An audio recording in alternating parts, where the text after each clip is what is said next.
Section 1. The Radiation Theory Springfield's Slow Poison.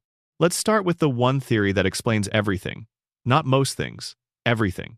The Springfield nuclear power plant has been on your screen since the very first episode. It sits on the skyline like a bruise, two cracked cooling towers pouring steam into the air, above a town that has never once asked what that steam is made of. For 36 years, that plant has hummed in the background of every joke, every crisis, every heartfelt moment. And for 36 years, most viewers have treated it exactly the way the residents of Springfield treat it, as scenery, as background, as something that's just there, the way mountains are just there, or sky is just there. But the plant is not scenery. It never was. And once you start looking at what the show has been quietly, patiently building around that facility across 800 episodes, the picture that emerges is one of the most unsettling things in the history of American television. Not because it's horror, because it's mundane. Because it's the kind of horror that happens slowly, in increments, in the gap between what people can see and what they're willing to believe. The Springfield nuclear power plant is a 2-unit pressurized water reactor facility. That's not fan speculation. The show tells you this directly. It is owned and operated by Charles Montgomery Burns, the wealthiest man in Springfield and by any reasonable measure, one of the most powerful men in the state. He has owned this plant for decades. He is responsible for its operation, its maintenance, its safety record, and the consequences, all of the consequences of everything it has ever released into the air and water of the surrounding area. And the consequences are considerable. A surprise safety inspection of the plant conducted by federal inspectors who arrived unannounced turned up 342 individual violations. 342. To put that in perspective, most industrial facilities that receive more than a handful of violations face immediate shutdown orders, federal fines, and in serious cases, criminal charges against the facility's operators. 342 violations is not a plant that has a few things to fix. 342 violations is a plant that was never designed to be safe and has been allowed to operate in that condition for the entirety of its existence. The estimated cost to bring the plant into compliance with basic safety standards was $56 million. Burns refused to spend it. Not because he lacked the resources. Burns is a billionaire many times over. He refused because fixing the violations would mean acknowledging they existed. And acknowledging they existed would mean someone might start asking questions about what they had already done. About the years of uncorrected leaks. About the decades of contaminated runoff. About the water that had been flowing downstream from those cracked towers since before most of Springfield's current residents were born. So the violations stayed. And the plant kept running. And the water kept flowing. The violations themselves are worth sitting with because the show catalogs them with a specificity that goes well beyond background gag. Radioactive waste dumped directly into bodies of water. Radioactive waste deposited on children's playgrounds.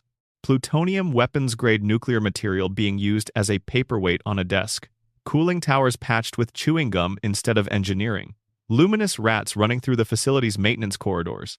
And then the detail that the show drops into a single episode and never returns to. Human skeletons in the basement. Not one, not a pair. Skeletons, plural, in the basement of an operating nuclear reactor facility. The inspector notes them. The camera shows them. And then the show moves on, and nobody in Springfield ever asks a single question about whose bones those were, or how they got there, or whether the people who put them there are still running the plant.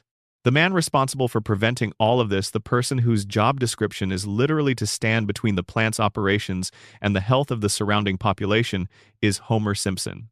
The show's own creator has stated that Homer has an IQ of 55. 55. That places him in a category of cognitive impairment that would, in most professional environments, disqualify him from operating a forklift, let alone monitoring the safety systems of an active nuclear reactor. And Homer isn't just theoretically incapable. The show documents his specific failures in meticulous, almost loving detail. He sleeps at his workstation. He ignores meltdown warnings to finish his donuts. He once caused a nuclear incident by throwing a donut into the reactor core to see what would happen to it. He has, by the show's own accounting, made 742 documented errors in his professional capacity. 742, without a single permanent consequence. That's not an accident. We'll come back to that. Now here's where the theory stops being speculation and starts being something the show has been showing you directly. The first visible mutant in Springfield appears in Season 2. A fish named Blinky, 3 eyes, pulled from the river immediately downstream of the power plant. The episode treats this as a major event. A gubernatorial candidate uses Blinky as campaign evidence that Burns is poisoning the local ecosystem. Burns is forced onto live television to eat the fish and declare it safe. The town watches, makes a face, and moves on. Nobody tests the water. Nobody conducts a follow-up study. Nobody asks the question that a curious child would ask within 30 seconds of seeing a 3-eyed fish. If the fish that live in the water have mutations, what's happening to the people who drink that same water? The show doesn't answer this question directly in that episode. It has been answering it indirectly for 36 years. Look at the residents of Springfield, not as cartoon characters, as people, living in a specific environment, consuming specific resources, breathing specific air. Homer Simpson has a skull shape that defies human biology, bulging eyes, a massive overbite, 4 fingers on each hand, an IQ that places him in the bottom fraction of a % of the general population, and a body that can absorb physical trauma so catastrophic it should have killed him dozens of times over. He has been shot, electrocuted, launched off cliffs, struck by cars, caught in explosions, run through industrial machinery, and bitten by every species of animal Springfield has to offer. He heals from all of it. Not slowly, not with lasting scars, completely, rapidly, and without medical explanation. Marge Simpson has those same bulging eyes, the same 4 fingers, hair that has maintained the exact same impossible vertical structure for 36 years, hair that defies gravity, that defies physics, that has been shown to resist wind, rain, humidity, and at least one direct encounter with a tornado. She worked at the plant herself, briefly. She was exposed to the same facility, the same violations, the same cracked cooling towers, and all 3 of her children, Bart, Lisa, and Maggie, were born after both parents had already spent years absorbing whatever Springfield's environment had to offer. Bart has that same spiky hair, the same 4 fingers, the same physical proportions that shouldn't exist in a human child, but are perfectly consistent with every other person born and raised in Springfield. Lisa has all of it too, plus something extra, and intellect so far beyond the norm for her age and her environment that it reads less like exceptional genetics and more like a compensatory mutation. And Maggie, who we'll return to in considerable depth, has demonstrated cognitive abilities that don't belong anywhere near a 1-year-old's developing brain. Here is the detail that makes this theory lock into place, like something you can't unsee once you've seen it. When people visit Springfield from outside guest characters, celebrities, figures who have spent their lives somewhere other than this town, they look different. Not slightly different, fundamentally different. Their eyes are more normally proportioned. Their features follow the rules of human anatomy more closely. Their physical structure is more recognizable as the baseline from which Springfield's residents appear to deviate. The show draws its outsiders with more realistic proportions than its permanent residents. And the explanation that has always been offered for this is simple. That's just the art style. Different characters are drawn differently. It's a cartoon, but within the show's own universe, within the internal logic of a world that is otherwise treated as real, there is a visible, observable, consistent difference between people who live in Springfield and people who do not. People inside the contamination zone look one way. People outside it look another way. The show has been showing you this difference for 3 decades and telling you it's an art style. And if you accept that explanation without examining it, Burns wins again. The animals are affected too. Santa's little helper, the Simpson family dog, has those same bulging eyes, the same deviation from normal canine proportions. He is a greyhound who looks nothing like a greyhound. And Blinky, of course, has 3 eyes, which the show explicitly connects to the plant's runoff. The show is not being subtle about this. It shows you a 3-eyed fish and says, this is what the radiation does to living organisms. And then it expects you to believe that the same radiation has had 0 meaningful effect on the humans consuming the same contaminated water supply. Now here's the layer that turns this from an interesting fan theory into something genuinely difficult to dismiss. Burns knows. The show makes this explicit across multiple episodes spanning multiple seasons. Burns funds private medical research. Burns employs personal physicians. Burns undergoes weekly medical treatments so extreme that they cause his body to emit visible light, a detail we'll examine in depth in the section dedicated to his impossible longevity. Burns understands, at a level of biochemical and radiological precision that nobody else in Springfield can match, exactly what ionizing radiation does to biological systems, because radiation is personally and mechanically keeping him alive. He is the world's leading practical expert on radiation's effects on the human body, and he built his facility in a town full of human bodies, and he has operated that facility with 342 documented violations for the entirety of his tenure. And Homer's continued employment at that facility, 742 errors, 3 decades, not a single permanent dismissal, is not negligence or forgetfulness on Burns's part. It is strategy. When German investors briefly purchased the plant, the first thing they did was fire Homer immediately, on the grounds of obvious incompetence. The second thing they did was calculate what it would cost to bring the facility into regulatory compliance. The estimate very nearly bankrupted them. Burns bought the plant back from them. Burns immediately rehired Homer. A competent safety inspector would shut that plant down within a week. Homer's incompetence is not a liability to Burns. It's an asset. Homer is the human equivalent of those chewing gum patches on the cooling towers.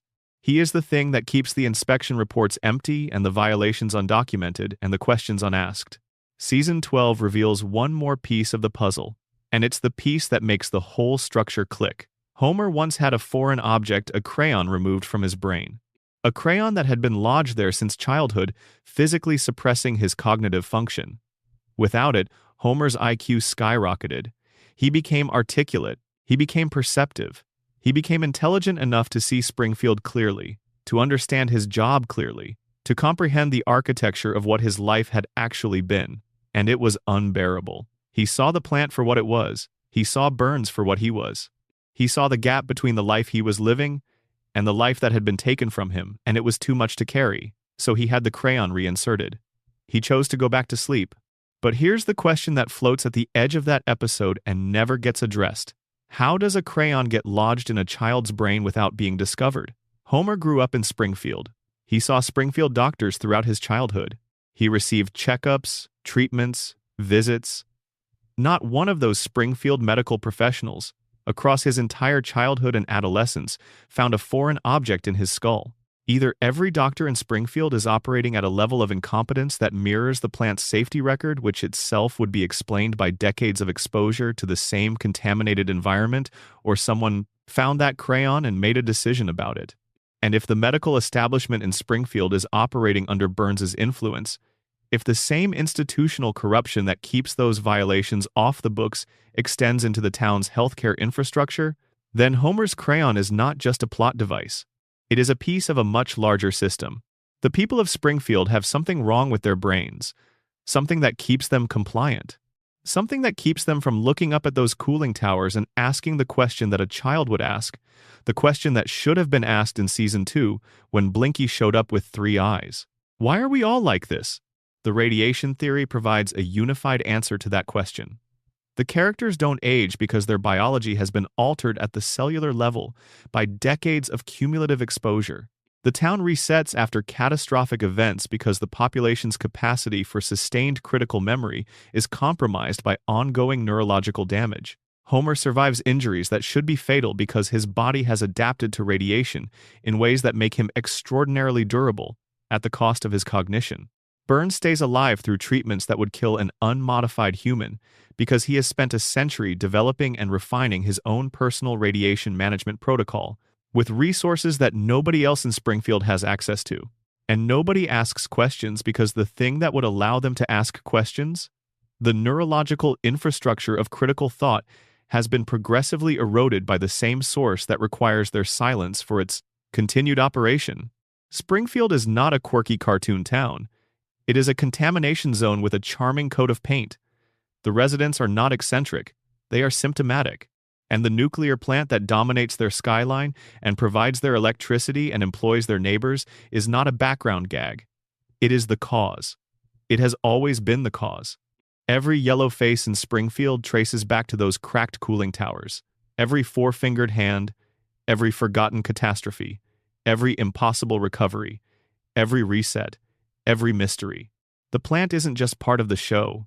It is the engine the show runs on, and the people inside it will never figure that out, because the plant already made sure they can't. Number. Section 2. Homer's Coma. The dream that never ended. Everything you just heard about Springfield, the radiation, the mutations, the systematic poisoning of an entire population might be completely true. Inside the mind of a man who has been unconscious since the spring of 1993, take a breath. Let that settle. Because the Homer coma theory is the theory that reframes everything else. It doesn't replace the radiation theory. It doesn't contradict it. It absorbs it, the way a dream absorbs the logic of waking life and transforms it into something stranger and sadder and more emotionally resonant than the original. The coma theory is the most popular, most extensively analyzed, most internally consistent fan theory in the entire history of The Simpsons. It has been discussed on forums, dissected in academic papers, referenced on podcasts, and eventually inevitably acknowledged by the show's own writing staff in ways that are worth examining very carefully. But before we get to what the show did with it, we need to understand what it actually says. On April 1st, 1993, the 18th episode of Season 4 aired. The title was So It's Come to This, a Simpsons clip show. The premise was simple enough. Bart escalates a series of April Fool's Day pranks on Homer, each one bigger and more elaborate than the last, until he takes one of Homer's beer cans to an auto body shop and has it placed inside an industrial paint shaker. The can is shaken at a pressure that no beverage container was designed to withstand. It is then returned to the refrigerator, unmarked, waiting. Homer finds it, Homer opens it, and the explosion that follows is violent enough to send him to the hospital. That's the setup. Now here's what happens inside the hospital, and this is the part that matters. Homer is lying in his bed, recovering. He sees a vending machine across the room. He wants a candy bar. He reaches for it. The machine tips. It falls. It lands on Homer Simpson with a weight and a finality that the episode does not treat as a joke. Homer flatlines. He enters a clinical coma. He is unconscious. He is not dreaming in any ordinary sense. His brain has experienced trauma significant enough to remove him from the waking world entirely. The episode ends with what looks like a resolution. Bart weeps at his father's bedside. He confesses, tearfully, that everything was his fault. And Homer springs awake, immediately conscious, immediately functional, immediately strangling his son with the same reflexive energy he's brought to every other episode. The family laughs. Homer laughs. The credits roll, but in the final moments of that episode, the show delivers a piece of information that it buries in the comedy and never returns to.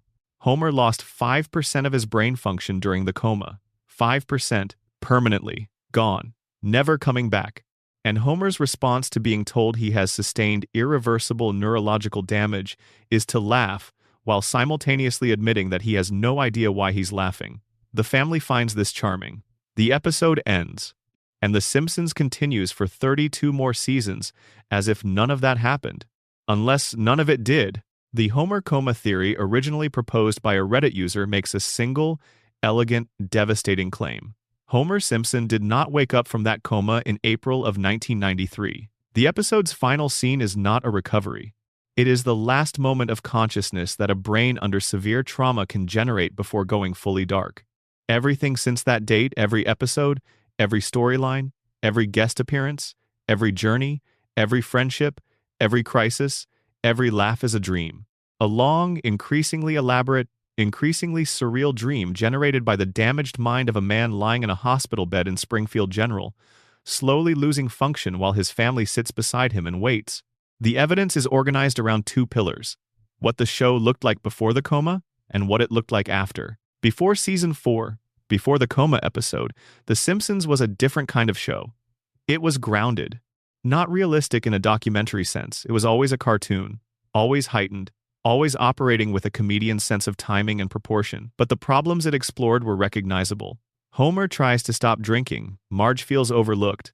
Lisa develops a crush on her substitute teacher. Bart faces the very real possibility of being held back a grade. These are the anxieties of ordinary domestic life, told through satire. The show's emotional core was built on the relatable weight of financial stress, marital uncertainty, and the particular loneliness of being the smartest or the dumbest person in a family full of complicated people. It felt like a show about real human things. After the coma, the escalation is not gradual, it is seismic. Homer goes to space, not as a metaphor, not as a dream sequence within the episode. He literally becomes an astronaut and travels to the International Space Station. Burns captures the Loch Ness Monster. Homer joins a secret society with ancient ceremonial rituals and a membership list that includes some of the most powerful men in Springfield's history. Homer becomes the leader of a vigilante group. Homer discovers that his mother is a fugitive radical who has been living off the grid for decades to avoid federal prosecution. Homer meets God, not once, twice. He has face-to-face conversations with the divine creator of the universe, and these conversations are treated as notable but not especially alarming. The show goes from a family sitcom rooted in the economic and emotional struggles of the American middle class to something that more closely resembles a fever dream generated by a brain that has lost its ability to regulate what is plausible. And the internet has been debating when The Simpsons got bad for the better part of 20 years. The coma theory offers a precise answer to that debate. The Simpsons didn't get bad after a certain season. Homer's brain got worse. The escalation of absurdity across the later seasons isn't a symptom of writers running out of ideas. It is what a dream looks like as the mind generating it loses coherence. The early dreams are vivid and grounded. The later ones fracture. Reality becomes negotiable. The rules of causality soften. Anything can happen because the dreaming brain no longer has the architectural integrity to enforce constraints.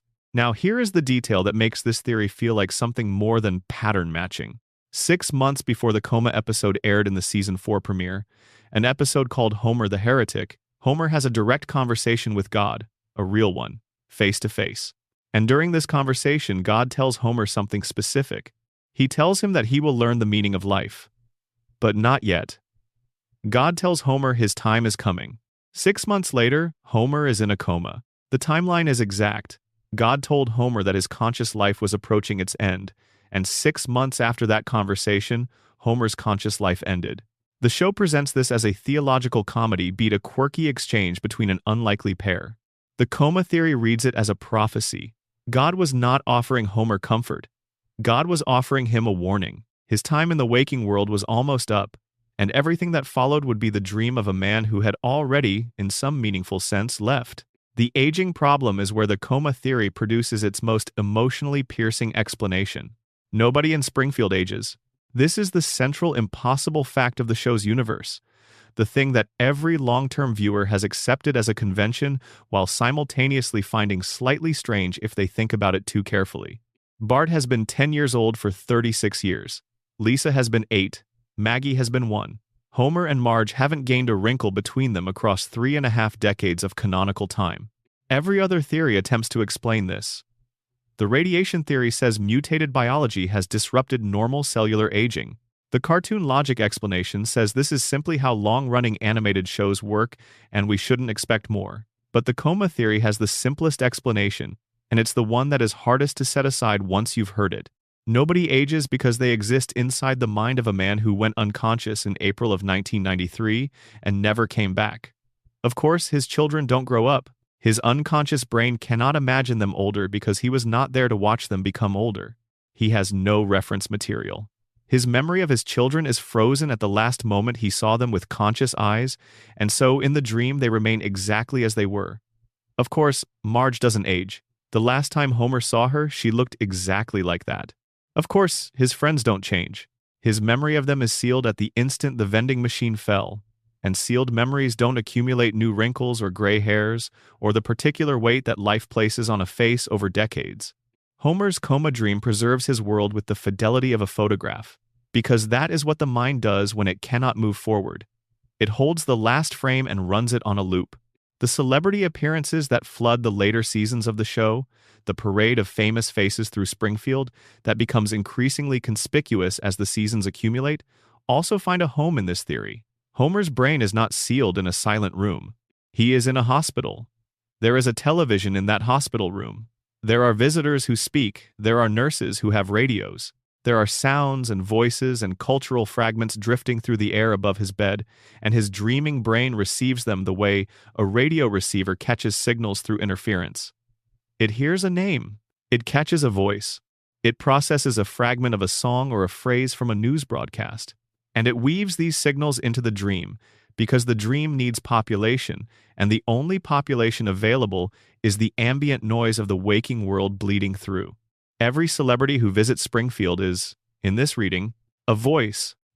Homer heard through the fog of unconsciousness translated into a dream character by a mind trying desperately to keep the simulation populated and alive.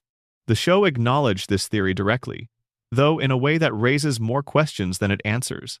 In season 34, an episode called Lisa the Boy Scout was accompanied by what was presented as a leaked, deleted scene.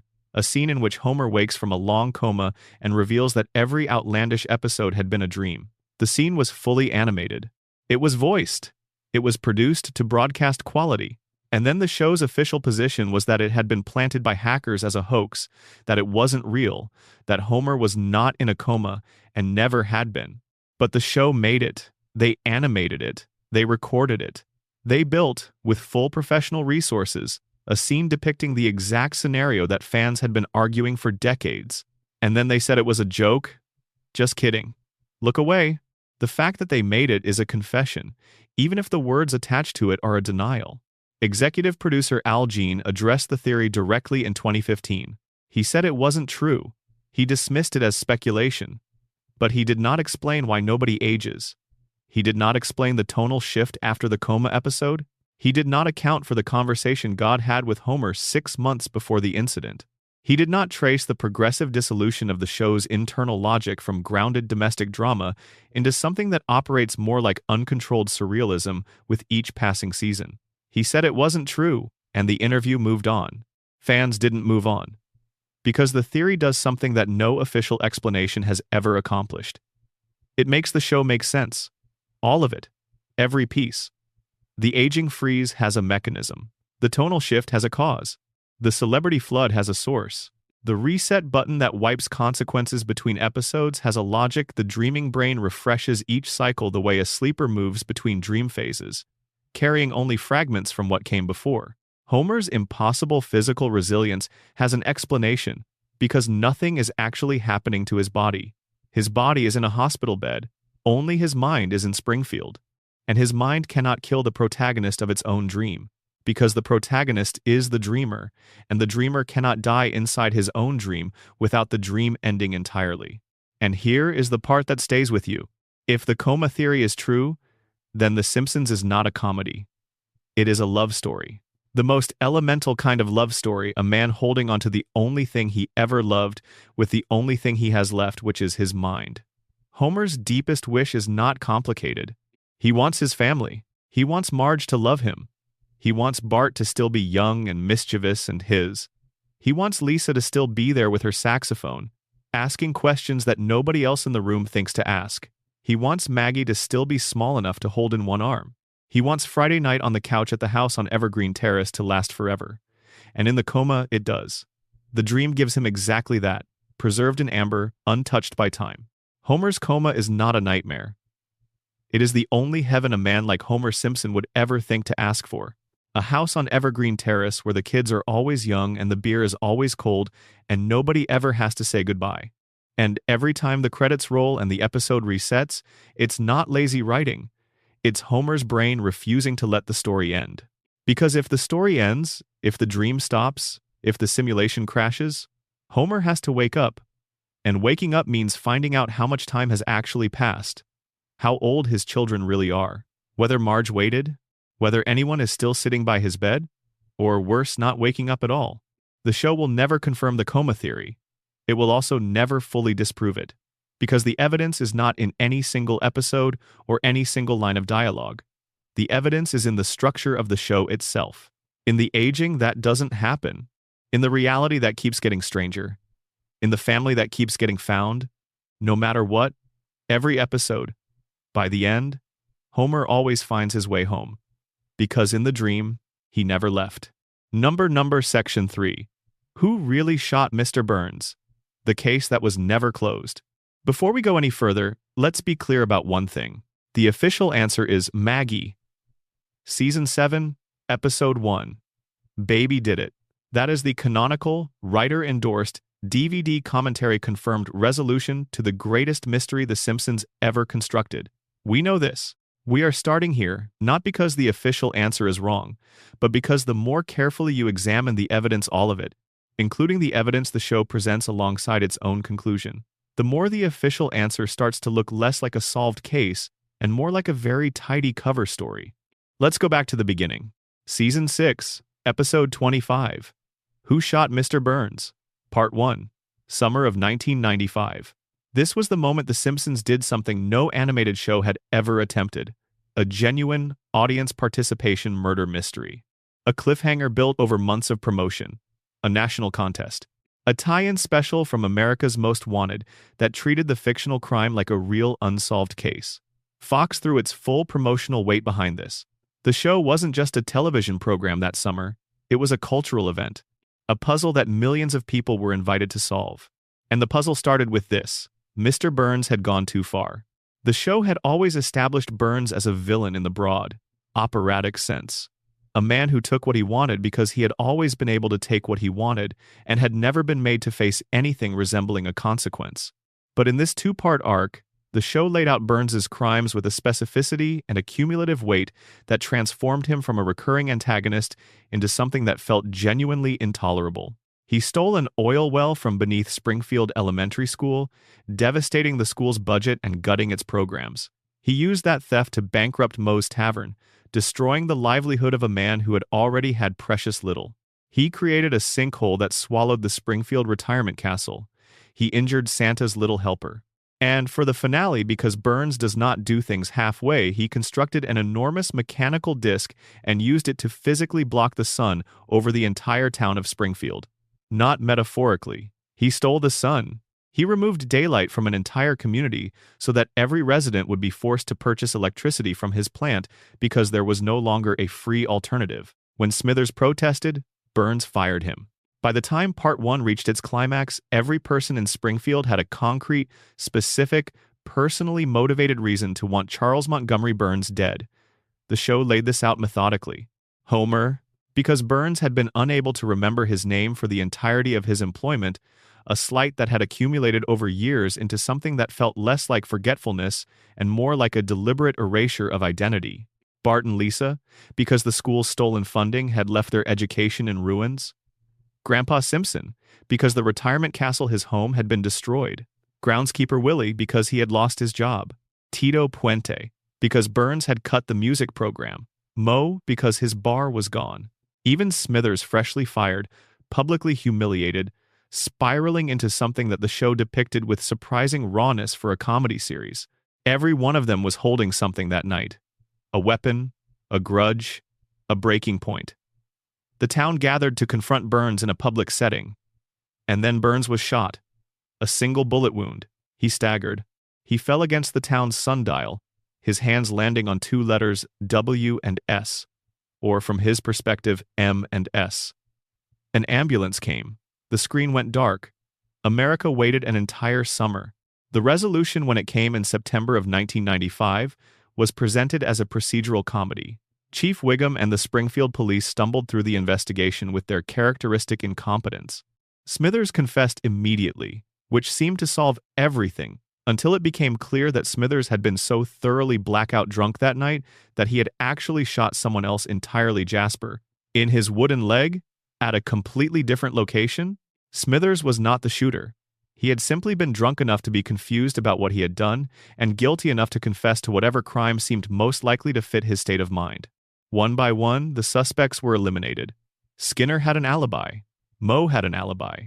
Tito Puente had perhaps the greatest alibi ever constructed by a television writing room, a fully performed, choreographed samba that documented, in musical form, how he had channeled his rage into creative expression rather than violence.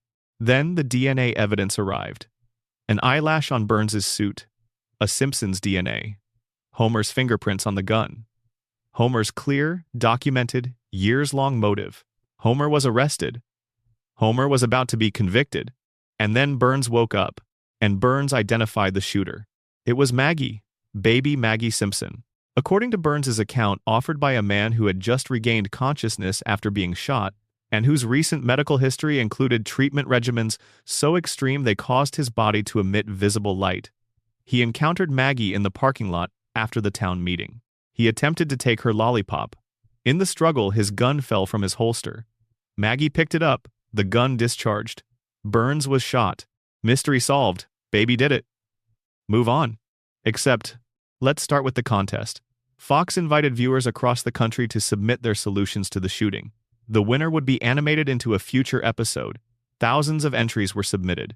According to the DVD commentary for the episodes, the show's own creators, speaking on the record about their creative process, not a single randomly selected entry from the submission pool named the correct answer. Nobody won the contest. The person who received the prize was chosen at random from the pool and, since they hadn't guessed correctly, received a cash payment instead of being immortalized in animation. The writers acknowledge on that same commentary that one person, somewhere, had posted the correct answer to a Simpsons news group on the night the first episode aired, but this person was using a university internet account, and by the time the writers tried to locate them after the contest ended, the account was gone. They have never been found. An open invitation was extended on the DVD release for this person to come forward.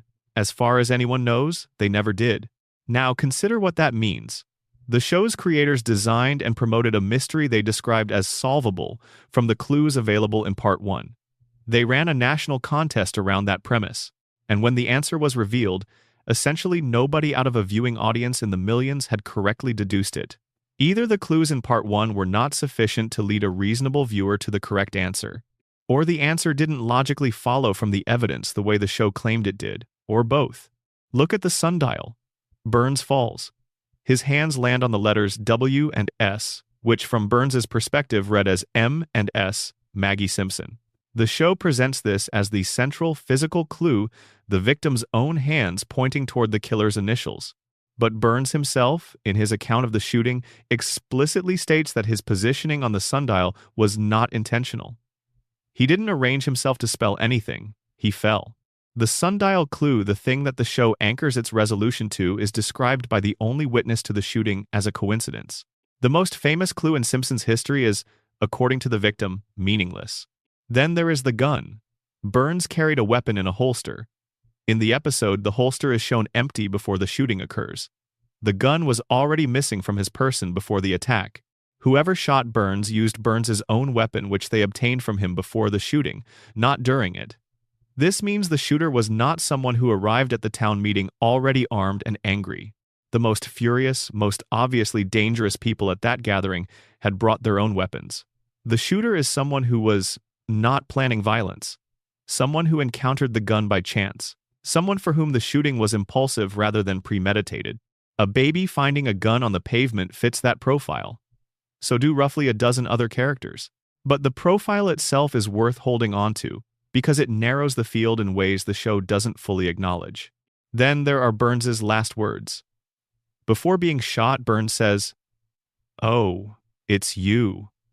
Not with fear, not with alarm, with the flat recognition of someone encountering a familiar presence, someone expected, even if not particularly welcome. Does Burns recognize Maggie Simpson? The show does not establish any meaningful prior relationship between Burns and Maggie before this episode. Burns famously cannot remember the name of his most long-tenured employee. Homer has worked for the man for decades. Burns addresses him as the bowling ball fellow and the round one, and any number of other approximations before occasionally hitting on Homer as an accident of memory. The idea that Burns would see a 1-year-old infant in a parking lot and respond with the warm, specific recognition of "it's you" as though acknowledging an acquaintance doesn't track with what the show has established about how Burns relates to anyone who isn't Smithers. In Season 18, Homer announces on camera, in what is treated as a throwaway moment, that he was the one who shot Burns. He simply says it. Nobody investigates. Nobody reopens the case. Nobody contacts Chief Wiggum. The richest man in Springfield was shot and nearly killed, and the man who worked for him for decades casually claims responsibility in public. And the show treats this as a line that doesn't require a follow-up. Either Homer is lying for reasons that have something to do with his character's general relationship with attention and drama, Or the original verdict was wrong, and Homer is the only person in Springfield willing to say so out loud, knowing that nobody in Springfield is capable of doing anything meaningful with the information. The alternate endings are perhaps the most revealing piece of the puzzle. A complete, fully produced, fully voiced alternate version of Part 2 was created in which Smithers is revealed as the shooter. Full length, full production quality. This ending was screened at a special presentation and dismissed with a line about how it couldn't be the real answer because the Simpson DNA evidence would have to be ignored, which would be, as the presenter puts it, downright nutty. And that line, that specific choice of dismissal, is a direct reference to the O.J. Simpson trial, which had concluded just weeks before the episode aired, and in which a jury had famously chosen not to convict despite DNA evidence. The show is not just acknowledging that DNA evidence can be dismissed. It is invoking the most famous recent example of exactly that happening and calling the outcome nutty. It is winking at you. It is saying, ignoring DNA evidence is nutty. And also, it happens. And also, you just watched it happen. Early drafts of the script had Barney Gumble as the shooter.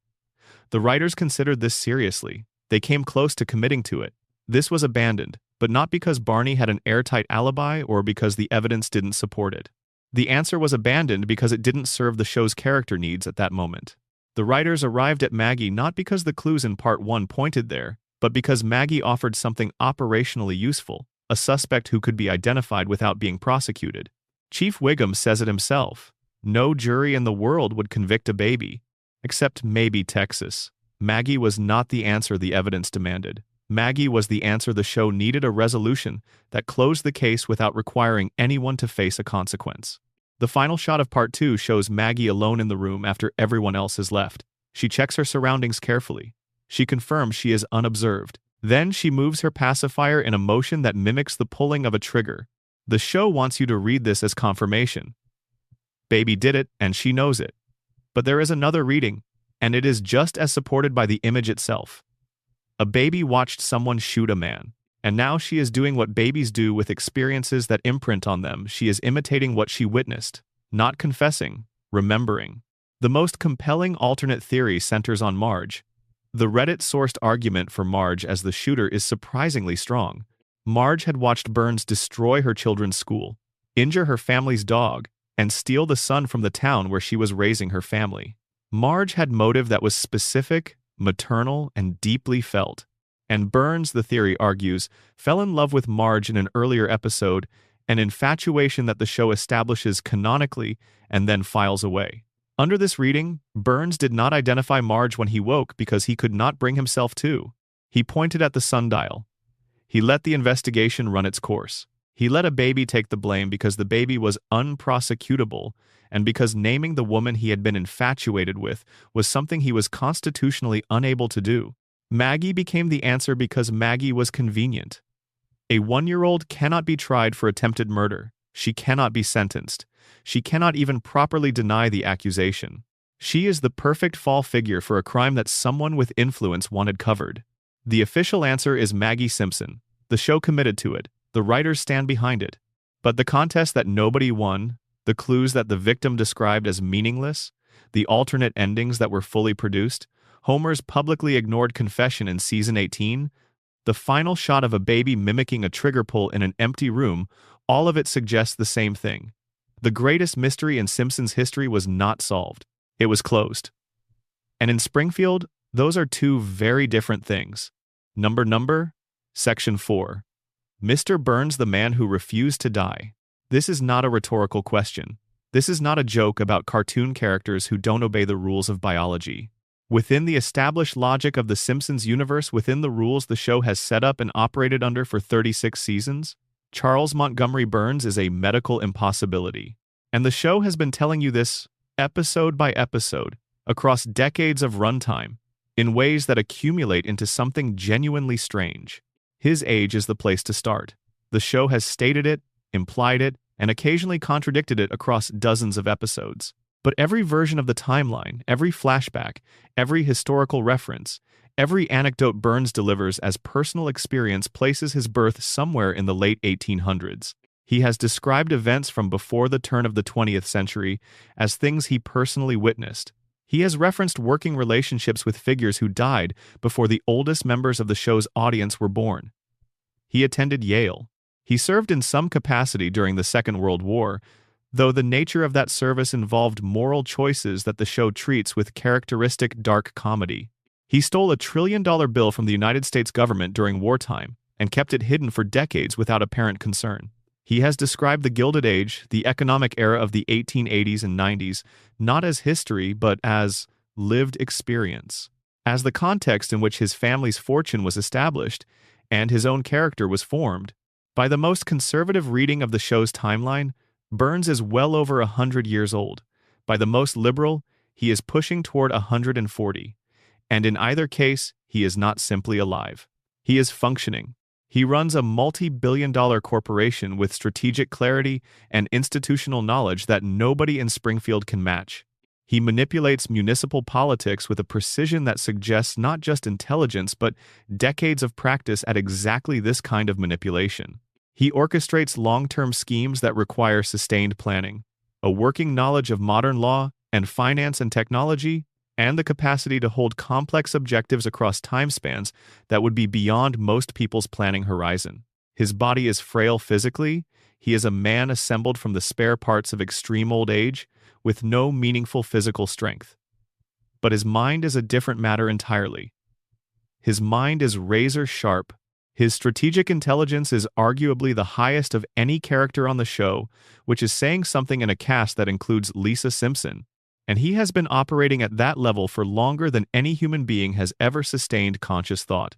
The show addresses the mechanism of his survival directly in the Springfield Files. Burns undergoes a weekly medical treatment. The show doesn't specify every component of this regimen, but the effects are described and depicted clearly enough. The treatment is intensive. It is chemical.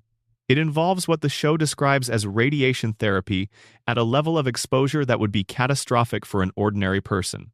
And after each session, Burns wanders out of the facility in a state of profound disorientation, dazed, euphoric, barely aware of where he is, stumbling through the woods near Springfield in a state that Homer, encountering him, interprets as evidence of alien life. The treatment gives Burns's body a visible green glow. He literally emits light. He is so saturated with the products of his medical regimen, whatever combination of chemicals, radiation doses, and experimental interventions keeps him functional, that his body becomes luminescent in the dark. That is what Homer sees in the woods. That is what the whole town subsequently panics about. Not a nuclear accident, not a human being suffering the visible effects of extreme medical intervention. An alien from outer space. Because in Springfield, the possibility of an alien is apparently more intuitively plausible than the possibility that the man who owns their nuclear power plant has been managing his own radiation exposure for over a century. The treatment keeps Burns alive for exactly 7 more days. Then he needs another dose. The margin for error is absolute zero.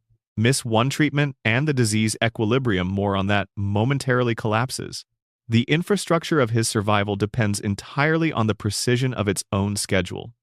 Burns's life is maintained the way you maintain a machine, through regular, precisely timed servicing, and the person responsible for ensuring that schedule is honored, that every appointment is kept, that every dose is administered at the correct time, is Smithers. This reframes the entire Smithers-Burns dynamic in a way the show never fully articulates but consistently implies. Smithers is not devoted to Burns out of some complicated, one-sided romantic attachment alone, though the show explores that dimension too. Smithers is devoted because he knows the stakes of his own absence. He understands the medical protocol. He manages the schedule. He monitors Burns's condition with a vigilance that borders on clinical obsession. And he knows, because he has surely run the calculation, that if he were removed from his position, if he were fired or incapacitated or simply unavailable for long enough, Burns would miss a treatment. The equilibrium would shatter, and everything the equilibrium is holding back would rush forward simultaneously. Which brings us to the Three Stooges syndrome. In one of the show's most famous and most quoted scenes, Burns visits a doctor for what he intends as a routine checkup. The doctor delivers a diagnosis that takes a moment to fully process. Burns has every disease known to medical science. Every single one. Simultaneously, all of them present in his body at the same moment, not in sequence, not in stages, but all at once, each one fully manifested, each one occupying the same biological space as every other. The doctor explains the paradox. These diseases are all trying to kill Burns at the same time. Because they are all operating simultaneously, they have created a state of perfect equilibrium, each illness blocking every other illness from gaining enough dominance to actually progress. Three stooges in a doorway, none of them can get through. Burns is the sickest man in the United States, and that very fact, the multiplicity and simultaneity of his diseases, is what makes him functionally indestructible. He is too ill to die. This scene is played as an absurdist joke, and it is a very good absurdist joke, but through the lens of the radiation theory and the immortality theory, it describes something that is not funny at all. Burns's body is not maintaining this equilibrium through any natural biological process. His immune system has not reached a spontaneous, steady state through the normal operation of his physiology. The weekly treatments are doing it. The treatments are not curing his diseases. They are managing them. They are keeping every illness present in his system while simultaneously preventing any single illness from gaining the upper hand. The treatment is not medicine in any conventional sense. It is nuclear maintenance. Burns's body is a reactor, and his weekly regimen is the equivalent of adjusting the control rods to prevent a meltdown. Pull back too far and the reaction goes critical. Apply too much and it collapses. The treatment keeps everything in perfect balance, week after week, indefinitely, for as long as Burns can sustain access to the resources required.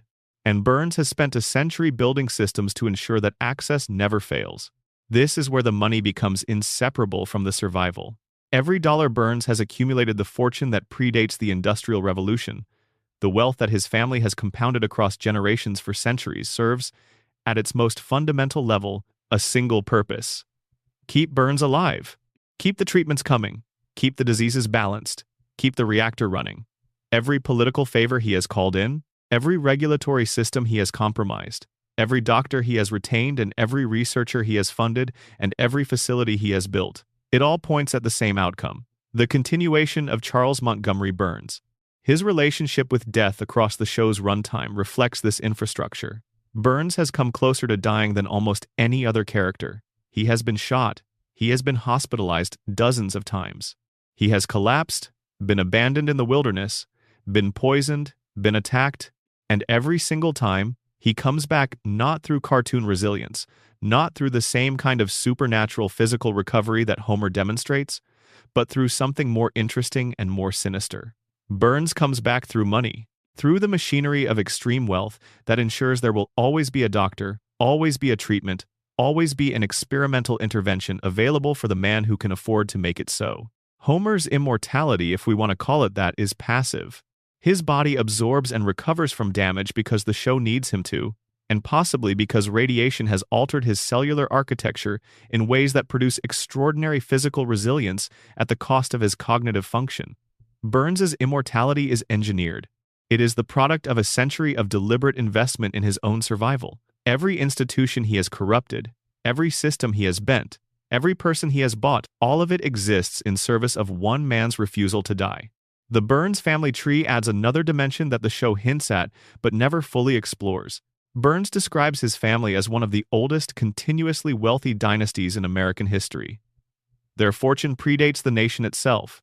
They have been accumulating power since before the country that currently hosts them existed.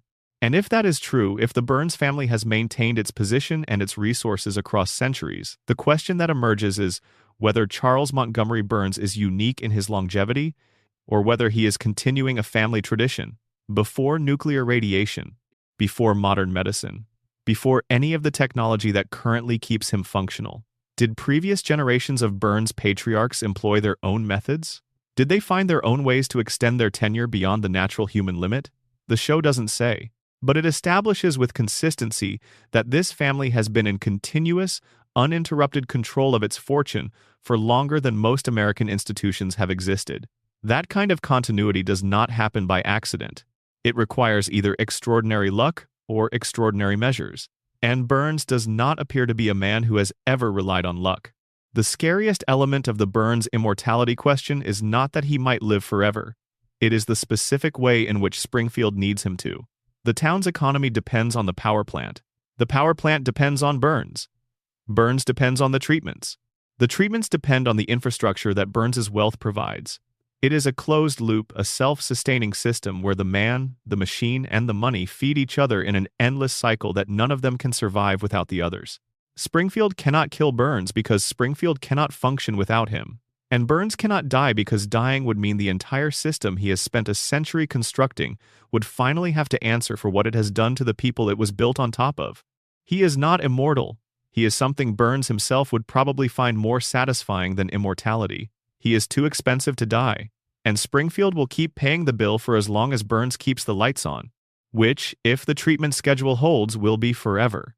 Number, Section 5. Maggie Simpson, the smartest person in Springfield? She doesn't talk. She doesn't walk reliably. Her primary mode of communication is a series of pacifier sounds and the occasional stare that carries more weight than a full paragraph of dialogue from anyone else in the room. She is 1 year old. She has been 1 year old for 36 years, and in that time, without a single sentence, she has accomplished more than every other member of her family combined, while making absolutely certain that nobody has noticed.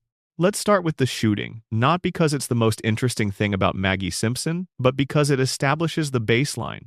Whether or not Maggie pulled that trigger, and we've already spent considerable time with the complexity of that question, what matters is what came after. A baby was identified as the individual who shot the wealthiest man in town. The police investigated. The evidence was examined. The victim himself named her.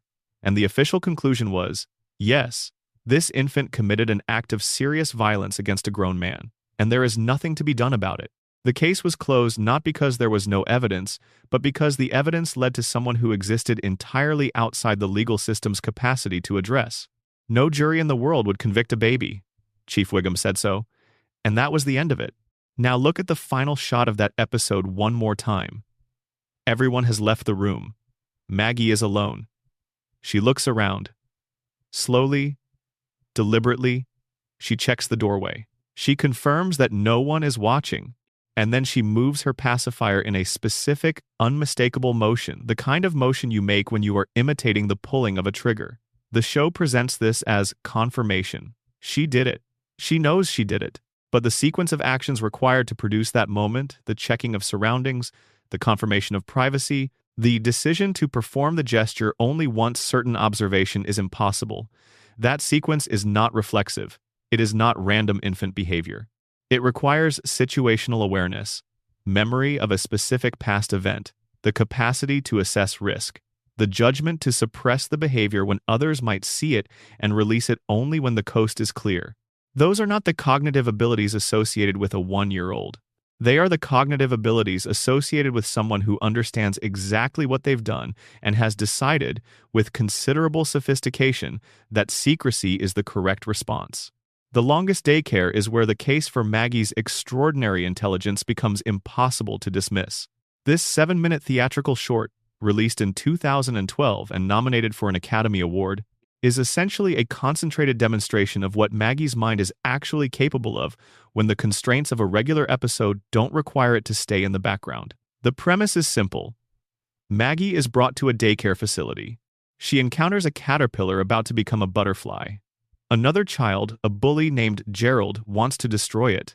What follows is a miniature thriller in which Maggie outmaneuvers the bully, the staff, the security systems, and the facility's physical architecture to protect the caterpillar and release the resulting butterfly safely into the world. She does this without speaking. She does it through observation, through planning, through adaptive problem-solving that updates in real time as new information arrives. She reads the environment with a precision that suggests she has been running threat assessments on every room she's entered since she could first open her eyes. She identifies the bully's behavioral patterns and anticipates his movements. She develops contingency plans when primary approaches fail. She executes multi-step strategies that require precise timing, spatial reasoning, and the ability to model other people's behavior accurately enough to predict it. And she does all of this while physically limited to the motor capabilities of a 1-year-old. She falls, she stumbles, she crawls when the situation demands running. But her decision-making is not just good for a baby. Her decision-making would be impressive for a trained adult in a high-pressure situation. Her body cannot keep pace with her mind. Her mind doesn't notice. The show has tested Maggie's intelligence more directly in other episodes. The results vary from episode to episode, which is itself characteristic of how the show handles all of its continuity, a floating timeline applied not just to age but to ability. But the pattern that emerges from these scattered data points is consistent enough to constitute a clear picture. Maggie is not a normal baby. Her intelligence is not just high for her age. It registers, in certain episodes, as beyond the scale of what standardized testing was designed to measure. The show plays these moments as quick comedy beats and moves on. But taken together, they describe something specific. Maggie Simpson's cognitive function is operating at a level that has no business being in a one-year-old body. And she has chosen silence as her response to this. Her first word, daddy, famously voiced by Elizabeth Taylor in what amounted to a guest cameo, happened once and was not repeated. She has had 36 years, more or less, to develop language. She is surrounded by the most relentlessly verbal family in American television. Homer never stops making noise. Marge never stops processing her anxieties out loud. Bart never stops provoking, performing, narrating. Lisa never stops arguing, explaining, advocating. The Simpson household is an environment of constant, overlapping, exhausting verbal activity. And in the center of it, Maggie sits and watches and says nothing. The theory in this one feels less like a theory and more like the most elegant explanation for a pattern the show has been building for 36 years is that Maggie's silence is not developmental delay. It is strategy. It is a conscious decision made by a mind intelligent enough to understand what revealing itself would cost. Look at what happens to intelligent women in this family. Lisa Simpson is brilliant, genuinely brilliant. Her IQ exceeds everyone else in the household and most of the adults in Springfield by a margin that should make her something close to a prodigy in any other environment. And what has that intelligence produced for her? Isolation, dismissal, the particular loneliness of being the only person in the room who can see what's actually happening while everyone around you looks away. Lisa speaks up and is ignored. Lisa challenges authority and is punished for it. Lisa tries to improve the world around her and is met with the weight of a community that does not want to be improved and has decided that the most efficient response to someone who insists on truth is to make them feel unwelcome for insisting. Lisa's intelligence is her greatest gift and her greatest burden simultaneously. She is visible. She wears her capability on the outside. She announces herself as the smartest person in the room, and the room has consistently responded by making her feel how little that matters here. Maggie watched this happen. From the very beginning, from her earliest days of perception, she watched her sister fight every day for recognition and receive in return a combination of affection and dismissal that amounts to the same thing in the end. She watched the smartest person in the family be consistently undervalued and overlooked by a household and a community that rewards compliance and punishes the discomfort of being made to think. She ran the calculation. And she arrived at the opposite conclusion from Lisa. Silence is power. Invisibility is armor. The less they notice you, the more freedom you have. The less you announce yourself, the wider the gap between what you can actually do and what anyone suspects you're capable of. Think about the operational logic of this. Every time Maggie accomplishes something extraordinary, what is the response? Nobody notices. The family doesn't register it. The community doesn't process it. Burns was shot and the investigation focused on every adult in Springfield before it arrived, reluctantly and briefly, at the baby, because who suspects a baby? The daycare rebellion succeeded in part because adults don't monitor infants closely enough to see them organizing. Every heroic intervention, every display of cognitive ability, every moment where Maggie saves something that needed saving, it happens in the margins, below the threshold of adult attention, in the spaces where nobody is paying enough attention to see what's being done. And Maggie has designed those spaces herself. She has maintained for 3.5 decades the most effective possible disguise. She looks exactly like what everyone expects a baby to look like: passive, helpless, dependent, uncommunicative, a bundle of reflexes and needs with no inner life worth monitoring. She is none of those things. She is the opposite of all of them. She is the most capable person on Evergreen Terrace, possibly in Springfield. She has spent 36 years making sure that nobody gets close enough to the evidence to figure it out. Now connect this to the radiation theory, because the connection is one of the most intriguing things the show has built without ever fully acknowledging it. If Springfield's contaminated environment produces mutations, and if those mutations affect each resident differently depending on their individual biology, their age at time of exposure, their cumulative dose, and any number of other variables that the show never specifies, then Maggie represents not the average outcome of Springfield's radiation exposure, but one of its extremes. Homer's mutation, running through the same contaminated environment over decades, diminished his cognitive function to a level that the show describes as clinical disability. Maggie's mutation, in the same environment, from the same source, applied to a developing brain during the most neurologically plastic period of human development, produced the opposite effect. What the radiation took from Homer, it gave to Maggie. What it reduced in the father, it amplified in the daughter. Same source, same family, same water, same air, radically different outcomes. Homer and Maggie are two sides of the same radioactive equation. He is what mutation takes away. She is what mutation gives when the circumstances are different enough. And if the coma theory is the framework, Maggie takes on a meaning that is almost too heavy to carry comfortably. If Homer is dreaming, if everything since April 1993 is the product of a damaged, unconscious mind trying to hold on to its family, then Maggie's extraordinary intelligence is Homer's prayer for the child he cannot reach. He cannot watch her grow. He cannot be there for her first words, her first steps, her first discoveries. He cannot see what she becomes. So in the dream, he makes her capable of becoming anything. He gives her a mind that can handle whatever comes. He makes her extraordinary because the alternative, imagining his youngest child as ordinary and unprotected in a world he can't enter anymore, is unbearable. Maggie's genius in this reading is not a mutation. It is a father's hope, encoded in a dream. Back in Springfield, in whatever the waking world of that show actually is, the question the show has never answered remains open. Maggie is watching. Maggie has always been watching. She watches the family. She watches the town. She watches Burns. She watches the dynamics of power in Springfield with a clarity that no one else in the show comes close to. And she waits. For what? The show has never said.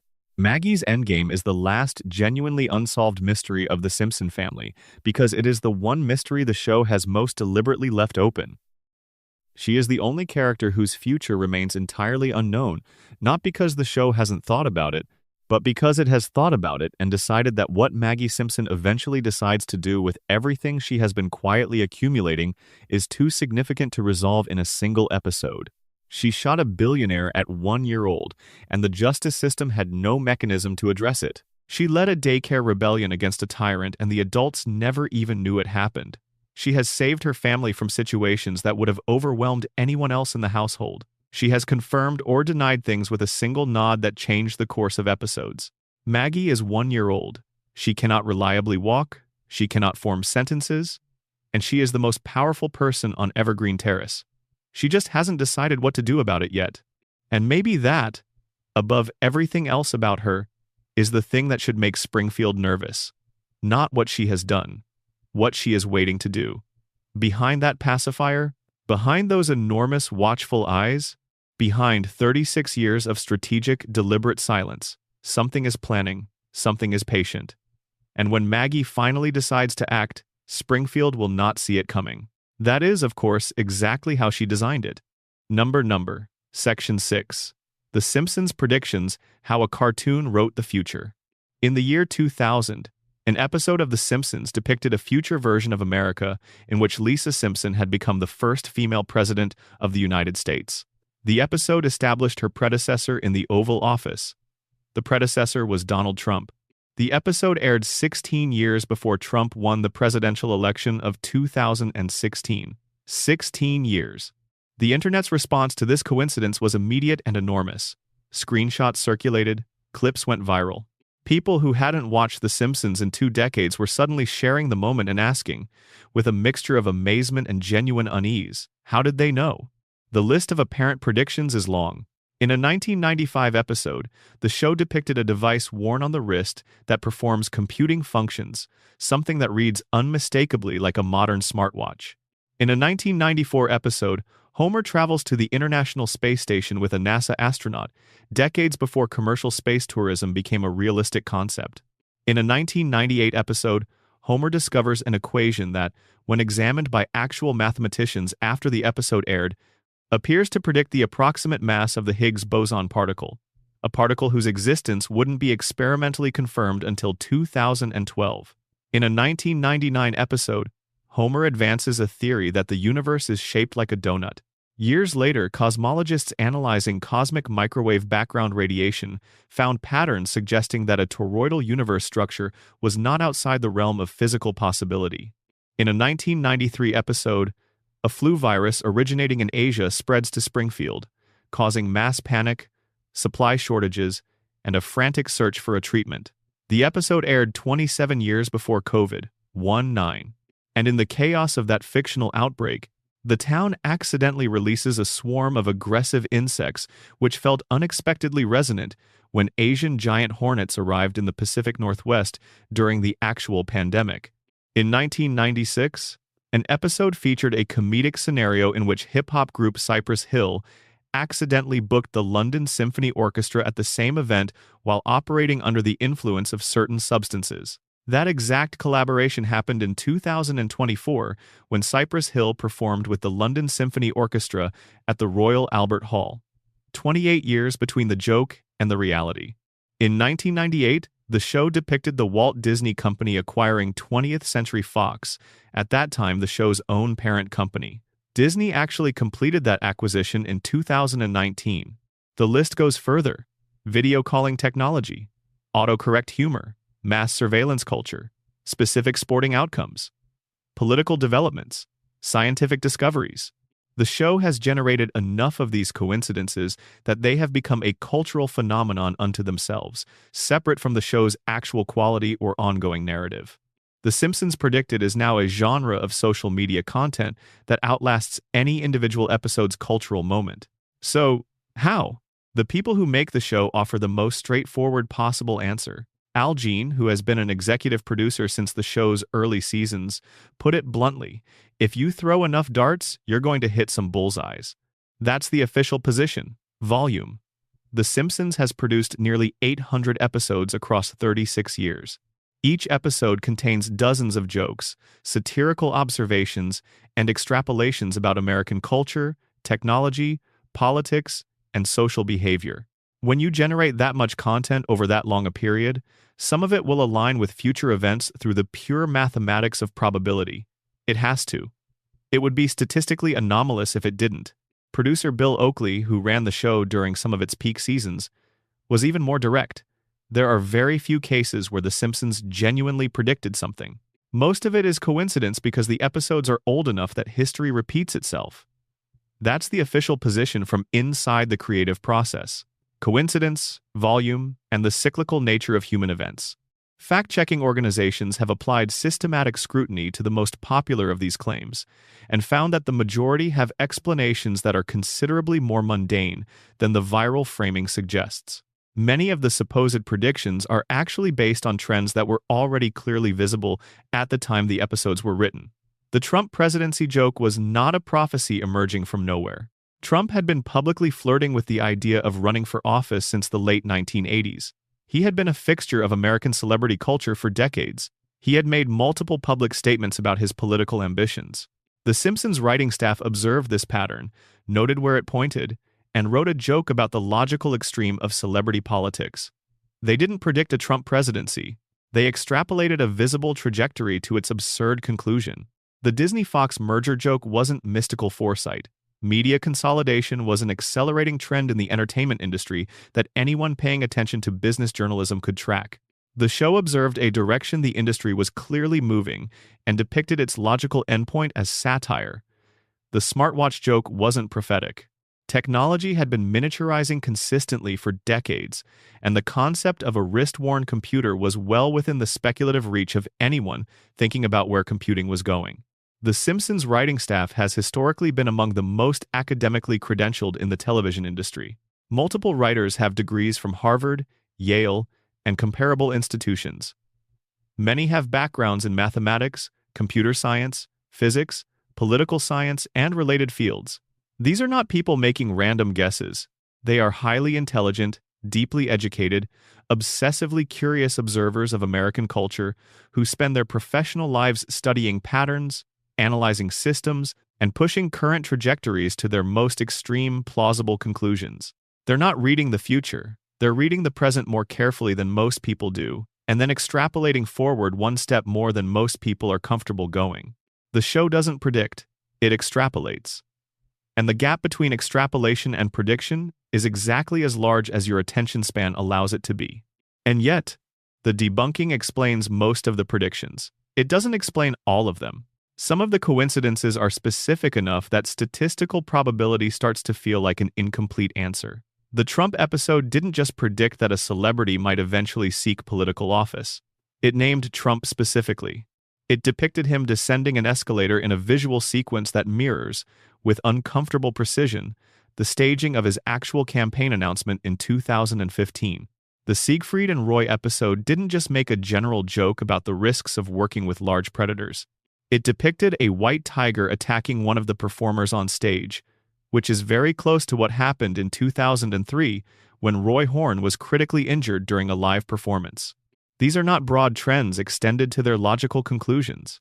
These are specific details that align with future events in ways that feel like they deserve a more sophisticated explanation than coincidence, which is where the meta-theory comes in. The one that is, in some ways, more interesting and more genuinely unsettling than any theory involving time travel or prophetic inspiration. The Simpsons doesn't predict the future. The Simpsons shapes the future, not through any supernatural mechanism, not through conspiracy, through cultural influence of an extraordinary magnitude. The Simpsons is one of the most pervasive, most deeply embedded cultural texts in American history. It has been broadcasting continuously since 1989. It has entered the vocabulary of everyone who grew up watching it. Its jokes have become reference points. Its observations have become part of how Americans understand their own culture and their own institutions. When The Simpsons makes a joke about Trump becoming president, that joke enters the cultural bloodstream. It becomes a thing people say. It becomes a reference. It shapes, in some small but non-zero way, how people think about Trump, how they think about celebrity politics, how they process the concept when it eventually arrives in reality. The joke doesn't predict the future. It primes the cultural imagination. It makes a certain kind of future feel recognizable before it happens, and when that future arrives, it doesn't feel like a shock. It feels like the delivery of a punchline that was set up years ago. This is the difference between prediction and cultural preparation. The Simpsons prepared its audience for a Donald Trump presidency not by knowing it would happen, but by establishing the joke early enough and repeatedly enough that when it happened, the audience's first instinct was recognition rather than disbelief. We've been here before. The Simpsons already told us this could happen. And that sense of prior familiarity, that feeling that the present moment has been pre-scripted, is what circulates on social media as prediction. The show held up a mirror to American culture for 36 years. America stared into that mirror for so long and so consistently that it began to resemble what it saw. The corrupt billionaire, the incompetent government, the nuclear power plant, the population too distracted to understand how thoroughly it is being exploited, the endless cycle of catastrophe and recovery and forgetting and the same catastrophe again. Springfield isn't a prediction of where America was headed. Springfield is a diagnosis of where America already was. The show just wrote it down, decorated it with yellow skin and 4 fingers, and asked you to laugh at it. And here's the thing about the predictions that didn't come true. There are thousands of them. Jokes about jetpacks and lunar colonies and technologies that never arrived. Jokes about political outcomes that went the other direction. Jokes about cultural shifts that never materialized. Nobody screenshots those. Nobody builds viral content around the cases where The Simpsons was wrong, because confirmation bias operates in only one direction. We remember the hits and file away the misses, and the resulting highlight reel built entirely from the subset of episodes where the extrapolation aligned with eventual reality looks, from a certain angle, like prophecy. The predictions are not supernatural. They are the natural result of a brilliantly written show running for an impossibly long time, staffed by intelligent observers of American life, filtered through the most powerful confirmation bias engine in human history, which is the internet. The Simpsons didn't write the future. It wrote enough possible futures that some of them were bound to arrive, and the ones that arrived are the only ones anyone remembers. But try telling that to yourself the next time a clip surfaces of the show from 1997 depicting something that headlined the news last week. Because even knowing how the trick works, it still lands. 800 episodes, 36 years, thousands of satirical observations, and enough bullseyes to make even the show's own creators occasionally look at their old scripts and wonder if something they can't quite articulate was being accessed in the process of writing them. Section 7. Mona Simpson, the mother Burns erased. For the first 6 seasons of The Simpsons, Homer's mother was dead. That was the official record. Abe Simpson told his son she had passed away when Homer was young. There was a grave. Homer mourned in the way that Homer mourns everything incompletely, impulsively, with a depth of feeling that his cognitive limitations prevent him from fully processing or articulating. He grew up believing he was the kind of boy whose mother died and whose father was too emotionally shut down to fill the void she left. That belief shaped everything about Homer Simpson.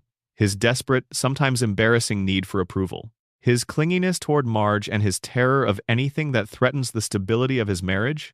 His compulsive need to be liked by people who have no particular reason to like him. His willingness to absorb humiliation and degradation from his employer rather than risk the loss of the one stable structure in his life. Homer's defining psychological characteristics, his neediness, his fear, his incapacity for sustained conflict, his surrender to authority, are the personality architecture of a man who lost his mother very young and spent decades building his entire emotional life around the terrifying possibility of losing everyone else. Homer Simpson's personality is a coping mechanism. The thing it's coping with is maternal loss. And in Season 7, the show revealed that the loss was a lie. The episode is Mother Simpson. It aired November 19th, 1995. It is, by almost any measure, one of the finest episodes in the show's entire run, a piece of television that manages, within the constraints of a 22-minute animated comedy, to produce an emotional weight that belongs in a different category from most of what the show achieves. What happens is this. Homer fakes his own death to avoid working on a Saturday. He pushes a dummy off a cliff near the power plant, and the town believes he's gone. When Marge insists he go to the Hall of Records to correct the error, Homer discovers something in the official documentation that rewrites his own history. According to municipal records, his mother is alive. She has never died. The grave that Abe showed him was not hers. It was the headstone of Walt Whitman, the poet. Abe had been presenting a famous writer's burial marker as his wife's resting place for the entirety of Homer's life. Homer finds Mona at a cemetery. She is visiting what she believes is her son's grave. She doesn't recognize him at first. He has grown. He has changed. He has become the specific version of himself that 3 decades of a particular life have produced. But when Homer proves who he is, their reunion is one of the show's most genuinely moving scenes. A man in his late 30s, standing at a headstone that belongs to neither of them, meeting his mother for the first time since childhood. And then Mona tells him why she left. The story begins in 1969. Mona Simpson was, at that point, a housewife. She was married to Abe. She had a young son named Homer.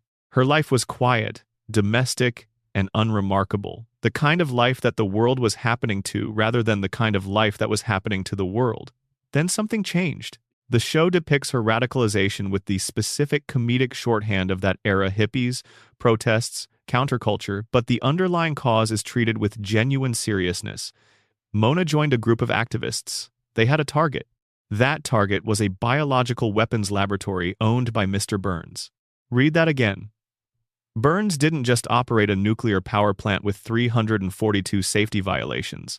He operated a germ warfare facility, a laboratory designed to produce biological weapons in Springfield, the same town where he had already built a nuclear reactor, the same town where children played and families consumed the water and the air. Burns was manufacturing weapons-grade pathogens in the community he claimed to serve, and Mona and her group broke in. They detonated what the show describes as an antibiotic bomb, destroying the biological agent stored inside the facility. During the chaos of the raid, they accidentally cured the asthma of the security guard, who would later become Chief Clancy Wiggum of the Springfield Police Department, a detail so specific and so perfectly calibrated to the show's internal logic that it could easily slide past without being fully appreciated. The raid succeeded. The biological weapons were destroyed. But Mona made one mistake. As the group fled, she stopped. Someone had been knocked down in the chaos. She helped them up, and that person was Burns. She stopped to help the man whose weapons she had just destroyed, and Burns saw her face. He identified her. He reported her to the FBI. And from that moment forward, Mona Simpson was a fugitive. She could not go home. She could not contact her family. She could not hold her son or explain to him why she was disappearing. She kissed Homer goodbye while he slept and walked out of his life for 27 years. Homer woke up and his mother was gone, and Abe told him she was dead. The conspiracy that this backstory reveals extends across everything the show has established about Homer's life. Burns didn't just identify Mona to the FBI and move on. He pursued her actively for decades. He held a personal grudge against a woman who had destroyed his weapons facility, and he used his resources, his connections, his money, his institutional influence to ensure she could not return to her family or live openly anywhere. When Mona finally comes back to Springfield in Season 7, Burns recognizes her almost immediately. He spots her through a cab window. He calls the authorities. The FBI arrives at the Simpson home. Mona flees again, and Homer has to say goodbye to his mother for the second time in his life. This time knowing why she left. This time knowing who forced her out. This time knowing that the man responsible for his entire psychological history, the absence that shaped every insecurity, every compulsion, every fear that defines who he is the same man who signs his paychecks. Homer works for Burns. Homer has worked for Burns for his entire adult life. Homer earns his income from the man who took his mother away from him and kept her away for 27 years. And Homer does not connect the dots. He does not quit. He does not confront Burns. He does not even appear to fully process the relationship between the billionaire who holds his grudge and the billionaire who issues his wages. This is not played as a joke. It is played as tragedy, because Homer Simpson is not capable of making that connection. His brain, damaged by the crayon and by decades of radiation and by a childhood of unprocessed grief, does not work that way.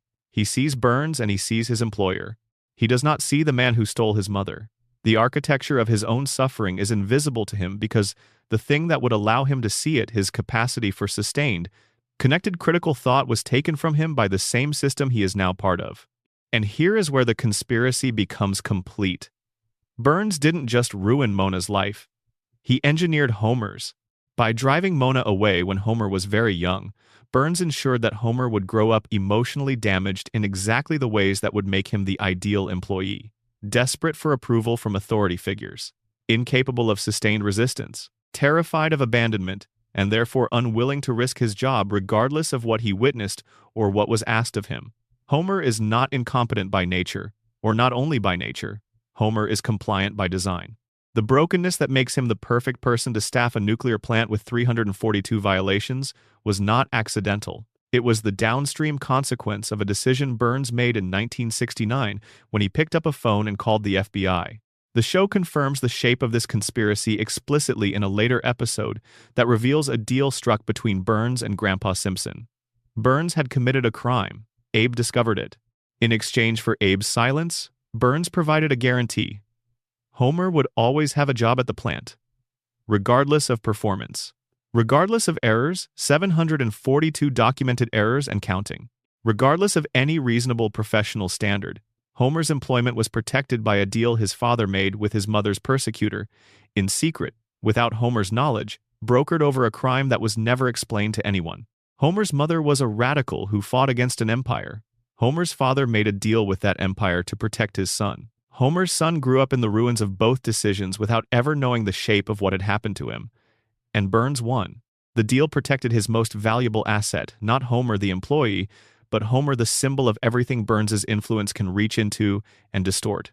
Homer represents the limit of what power can do to a family.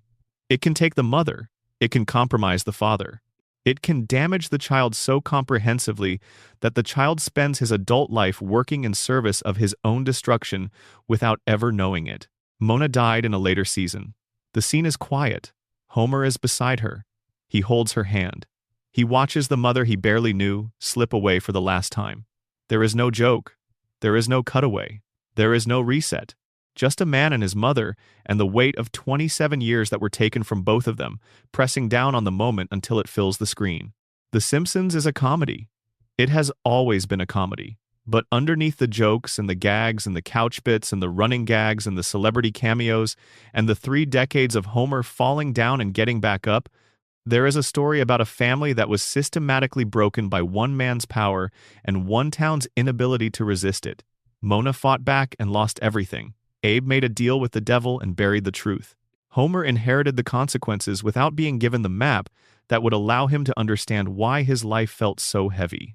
And Burns won. Burns always wins. Because in Springfield, the man with the money writes the rules.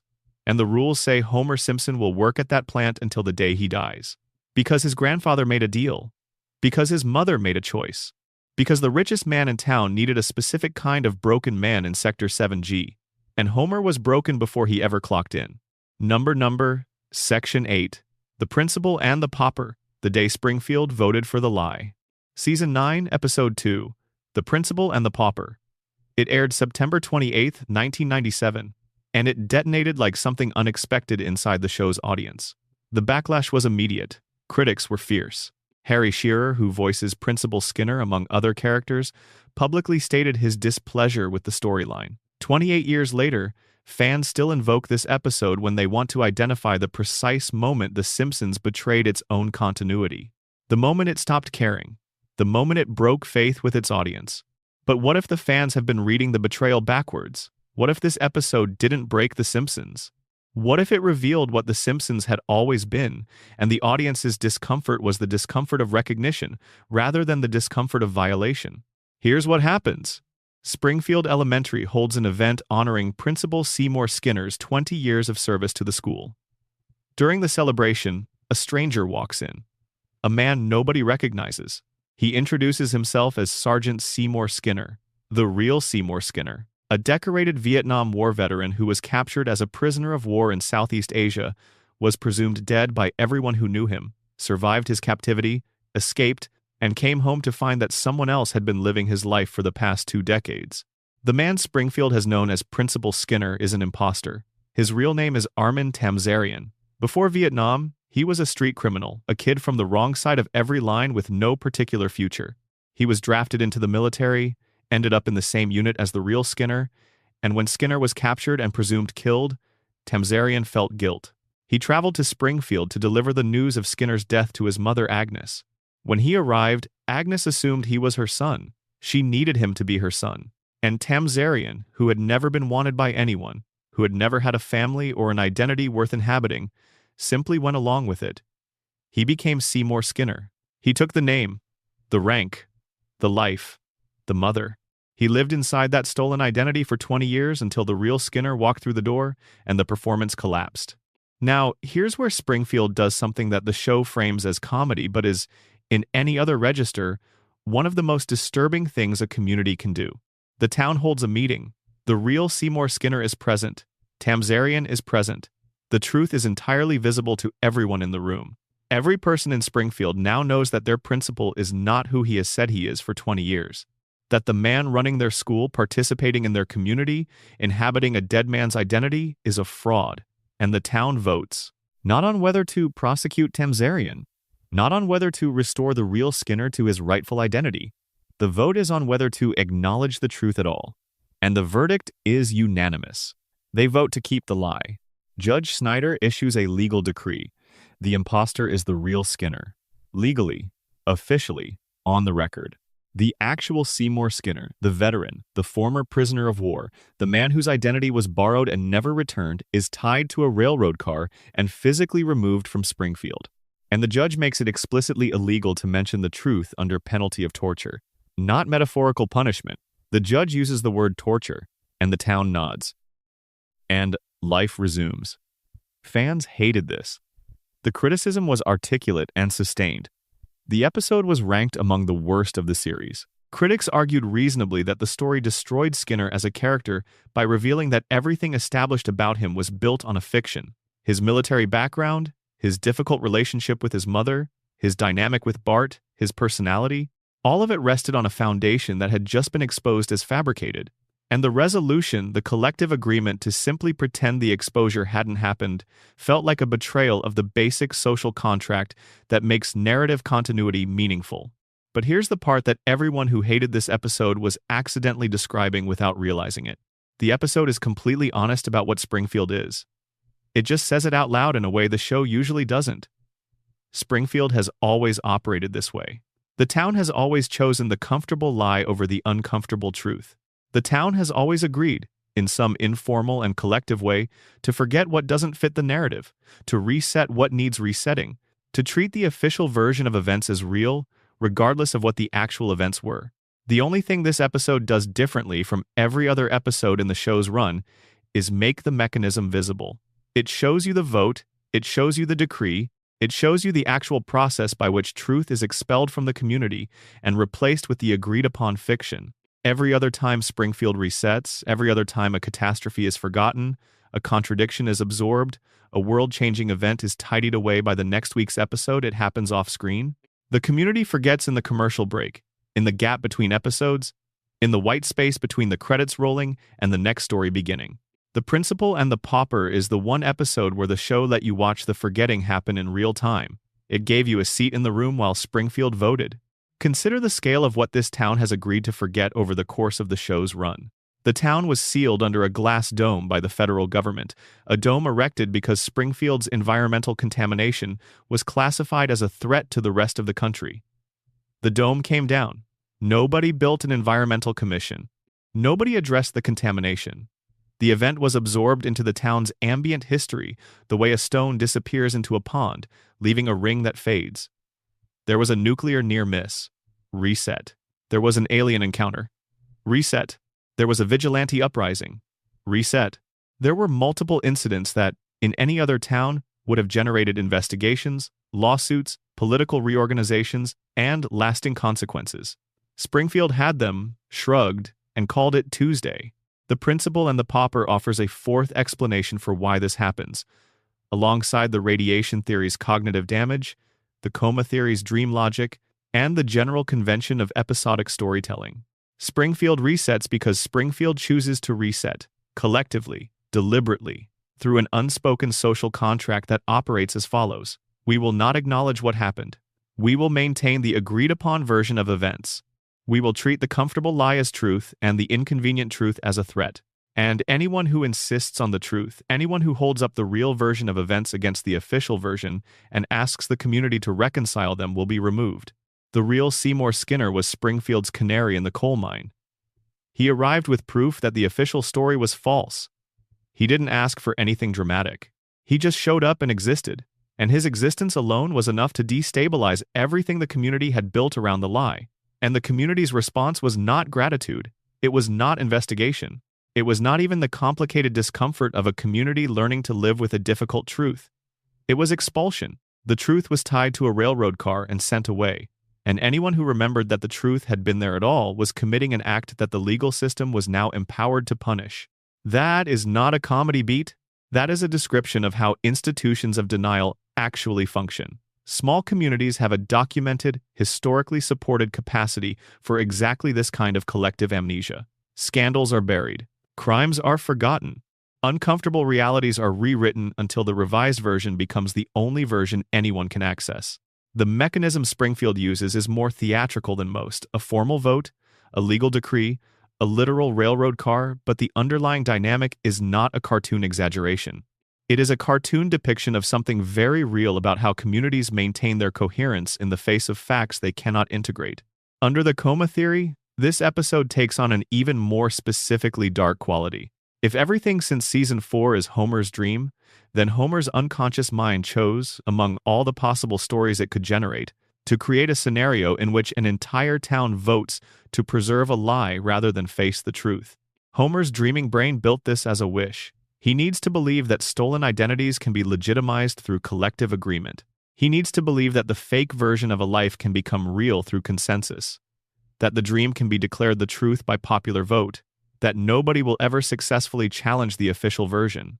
Because if they can, then someone might show up at Homer's hospital bed with the real Seymour Skinner energy, with incontrovertible proof that the version of his life playing out behind his closed eyes is not the real one, and everything collapses.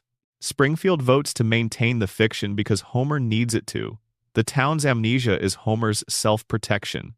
The Principal and the Pauper is not the worst episode of The Simpsons. It is the most honest. It is the only episode that puts the machinery of Springfield's impossible reality directly on screen. The mechanism that makes every reset possible. The social contract that allows a town to pretend everything is fine when nothing is fine. A man in a coma to pretend he's awake. A community built on lies to punish the people who speak truth. It shows you all of this and invites you to laugh. And the laughter is the tell. The laughter is Springfield. The laughter is the sound of a town that learned a long time ago that the alternative to laughing is facing something too heavy to carry, so it chose the laugh. It always chooses the laugh. And so, for 36 years have we. Number. Section 9. Where is Springfield? The town that exists everywhere and nowhere.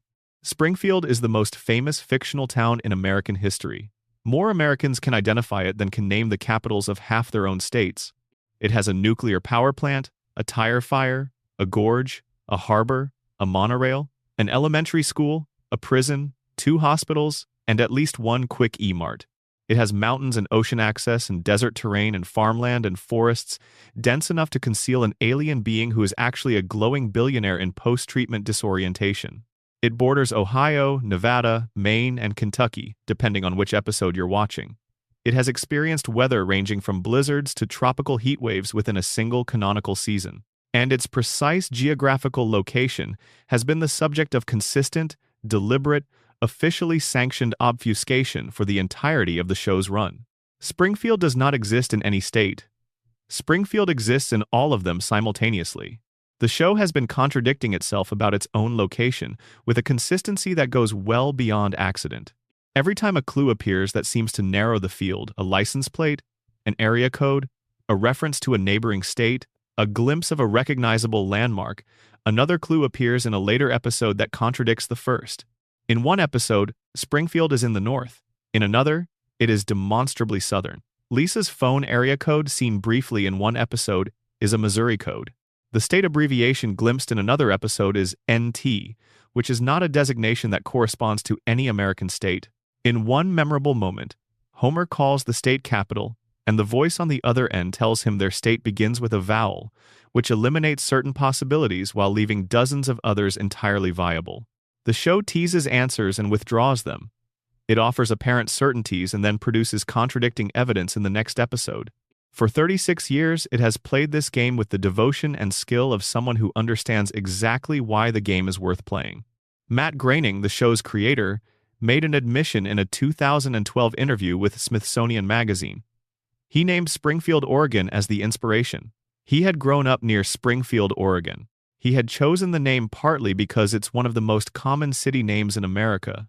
There are Springfields in almost every state, and partly because of that personal association. For approximately 48 hours following that interview, the mystery appeared solved. Springfield was in Oregon.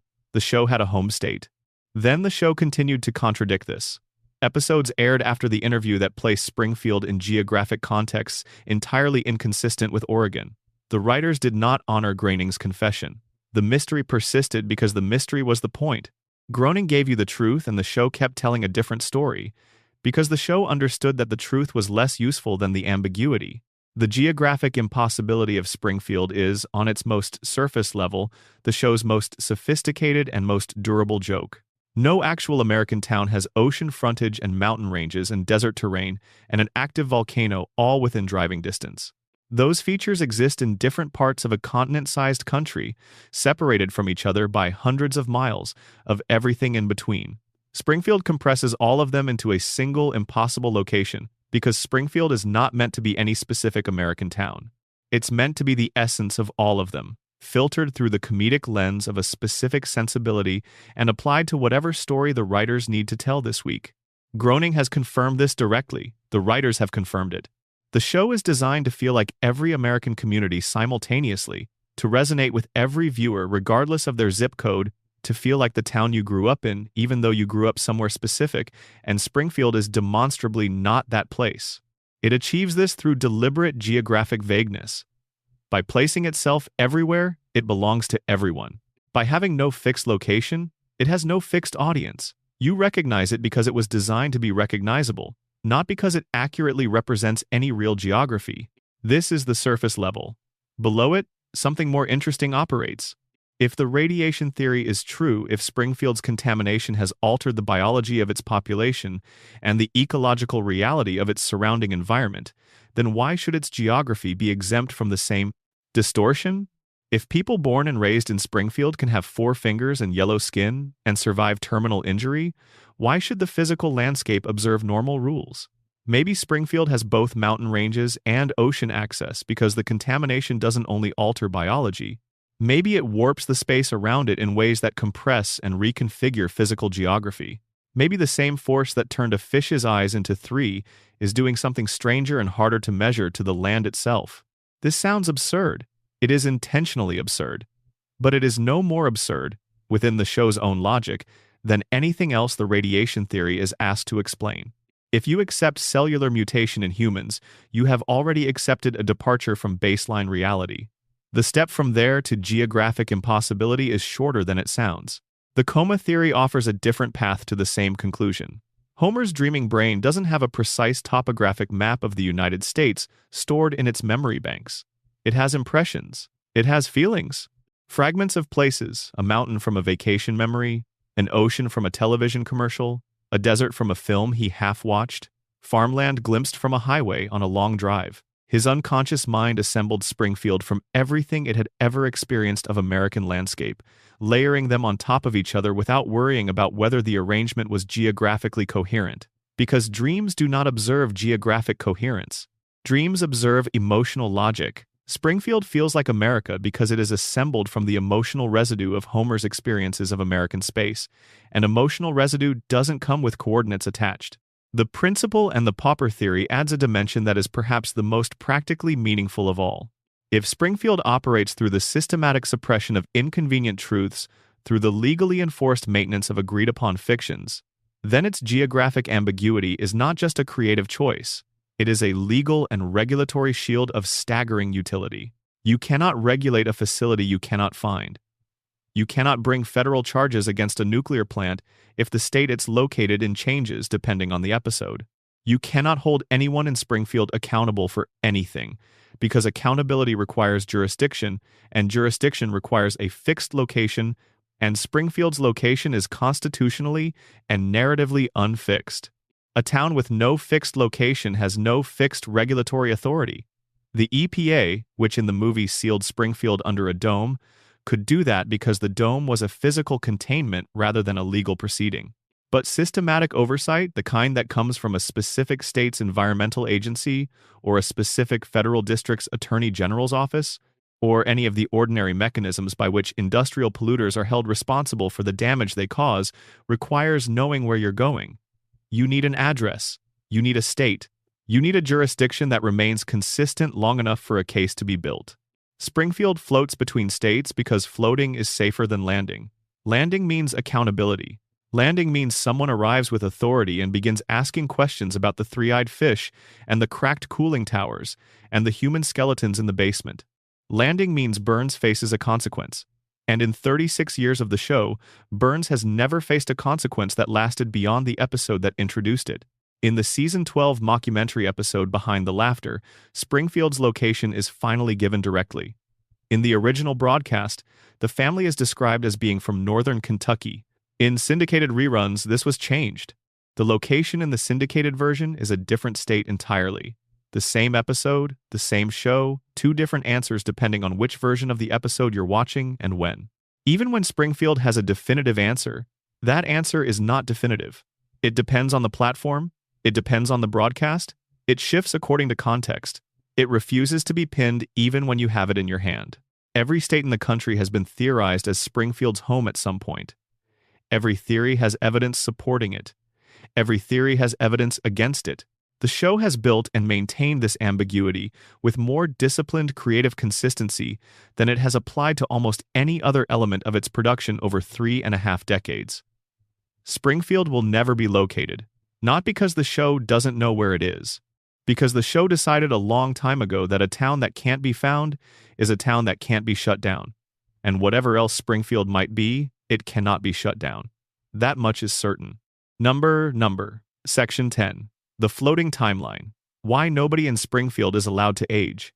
Bart Simpson was 10 years old when The Simpsons premiered in December of 1989. He is 10 years old right now. Lisa was 8 then. She is 8 now. Homer and Marge were in their mid-30s. They still are. Maggie was 1 year old. She still is. 36 years have passed in the world outside the television. 0 years have passed in Springfield. The characters live in a state of permanent temporal suspension, cycling through decades of cultural change, new technology, new politics, new music, new crises without adding a single candle to any birthday cake. The industry term for this is a floating timeline. It means the show's present is always the viewer's present. When an episode airs in 2025, the characters are living in 2025. When it aired in 1995, they were living in 1995. The year changes, the references change, the technology changes, the characters don't. It's the standard approach for long-running animated shows, and most viewers accept it as a convention without pausing to examine it. That's just how these shows work. Bart is always 10. Everybody knows that. But The Simpsons has been running long enough that the floating timeline has created contradictions so massive and so specifically strange that they have begun to crack the show's internal logic in ways that go beyond convention.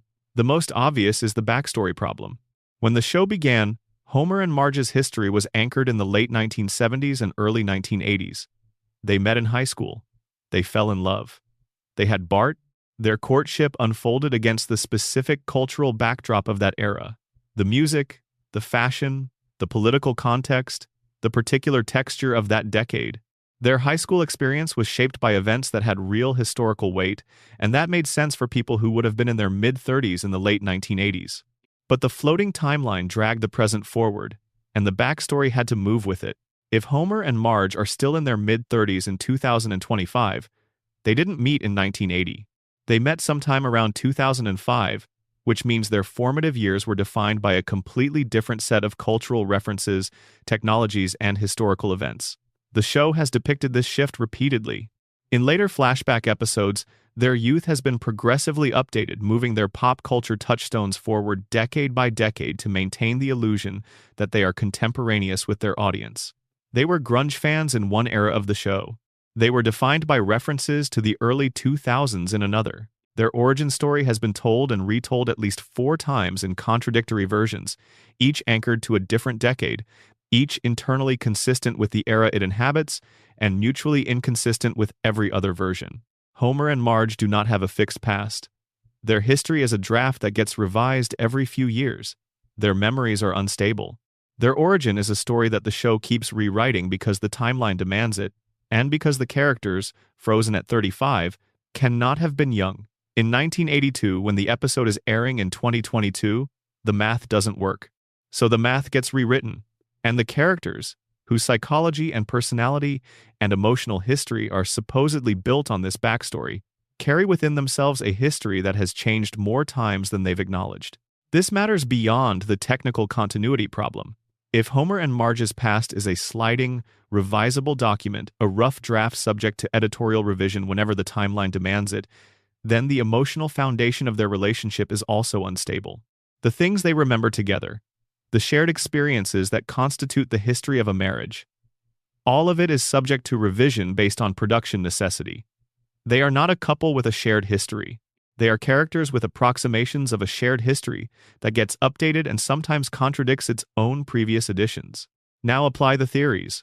Every major theory in this piece arrives at the floating timeline from a different direction and reaches the same conclusion. The coma theory says nobody ages because the dreaming mind that generates Springfield's reality does not have the information necessary to imagine them older. Homer went unconscious in the spring of 1993. His children were the ages they were on that day.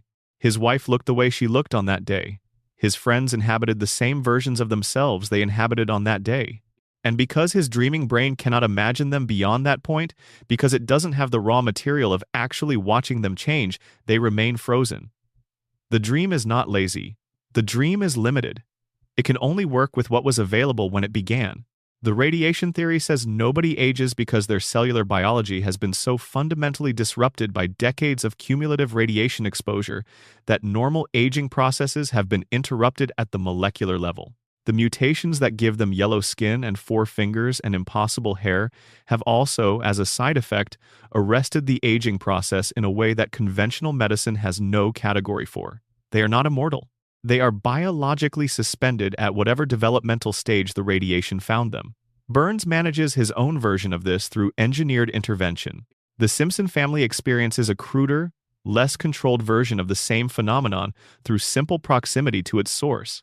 The principal and the pauper theory says nobody ages because Springfield collectively agrees not to let them.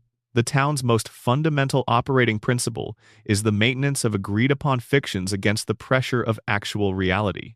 The aging of its most beloved citizens is just another inconvenient truth that Springfield has voted, in its wordless and continuous way, to suppress.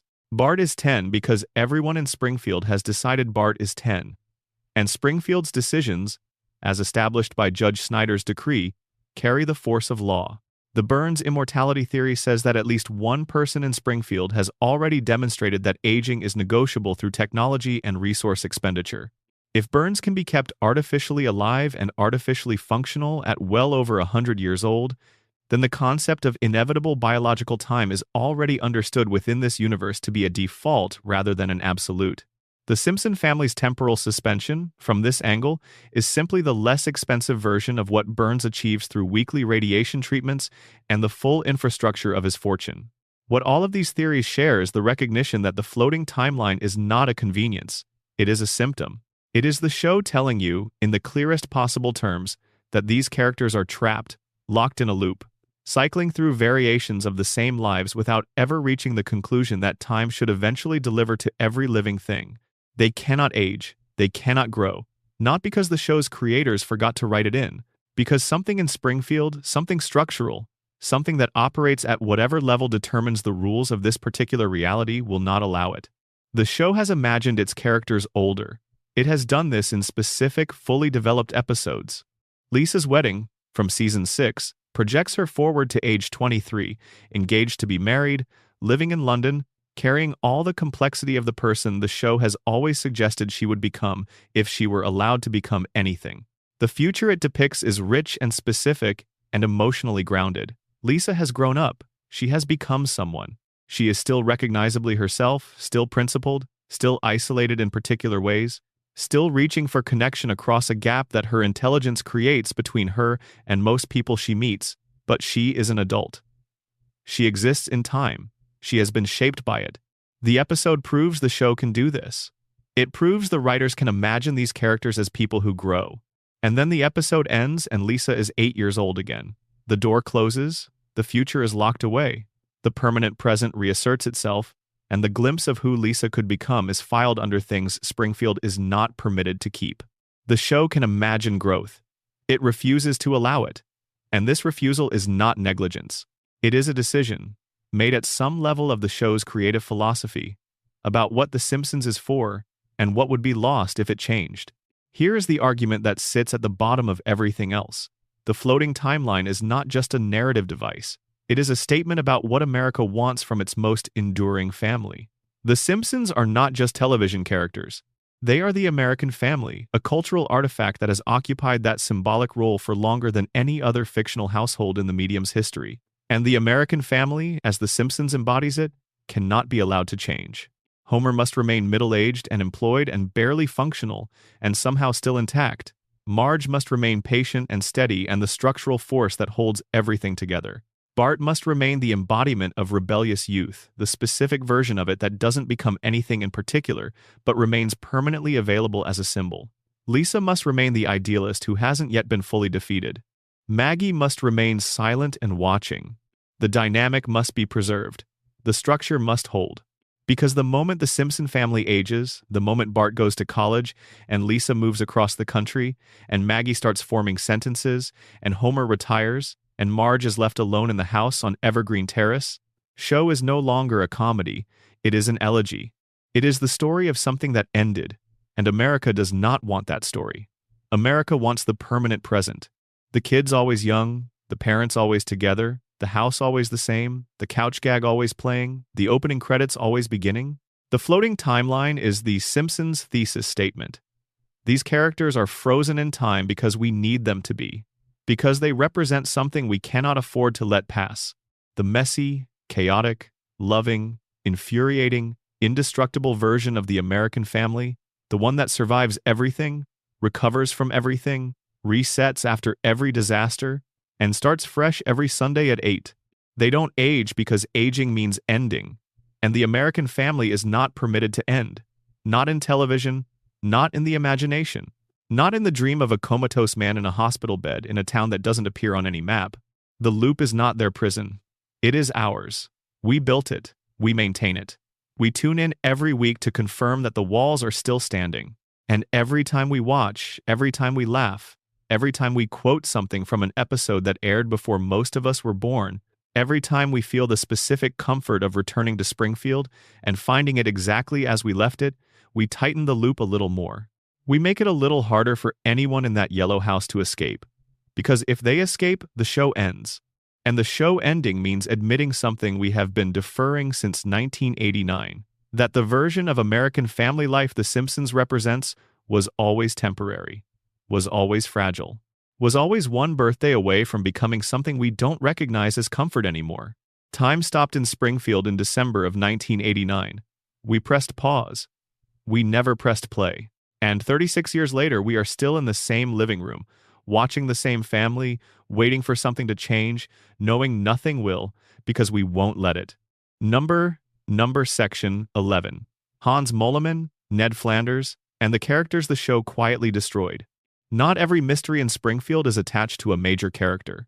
Some of the most interesting, most persistently strange things in the show's run belong to the margins, to the background figures and the secondary players who appear just often enough to make you realize you've never fully thought about them, and then you start thinking about them, and you can't stop. Hans Moleman is Springfield's most reliably fatal character. He is tiny. He is elderly. He wears thick glasses that suggest severely compromised vision. He appears in the background of Springfield scenes with the consistency of wallpaper, and he exists almost entirely to suffer. He gets hit by cars. He gets crushed by objects falling from heights that should preclude survival. He gets buried alive. He gets eaten by animals with a variety of dietary preferences. He walks into traffic and disappears beneath wheels. He is struck by lightning with a regularity that would interest meteorologists. He has been incinerated, collapsed upon, bitten, launched, and subjected to forms of injury that have no clinical category because they should not be survivable by anything with a nervous system. By conservative estimate, Hans Moleman has been killed in canonical Simpsons episodes, not Treehouse of Horror, not dream sequences, not alternate universes, somewhere north of 24 times. Each time, he appears in the next episode completely restored. No explanation, no resurrection scene. No acknowledgement from any other character that this man died last week and is now standing at the bus stop reading a newspaper. He simply returns, ready to absorb the next catastrophic event with the resignation of someone who has learned, through extensive personal experience, that death in Springfield is a temporary condition. Most viewers accept this as the show's longest-running background gag. Moleman dies. It's funny, don't pull at that thread, but if you're willing to pull at it, what's on the other end is genuinely strange. If the radiation theory is true, Moleman could represent the most extreme mutation in Springfield's population. A man whose cellular biology has been so thoroughly altered by whatever the power plant has been releasing into the local environment that his body has developed the capacity to reconstitute itself after fatal trauma. He doesn't survive his injuries the way Homer survives injuries. Homer endures damage and heals. Moleman actually dies. His body actually ceases to function at the biological level, and then he reconstitutes. Death in Springfield for Moleman is not a permanent exit. It is a biological reset, triggered by whatever the plant has done to his cellular architecture over what appears to have been a very long time. The detail that makes Moleman most unsettling is this. He once stated his age as 31 years old. 31. He appears to be somewhere between 80 and 90 in physical terms, an elderly man, bent and fragile, his face weathered to the texture of something left outside for too long.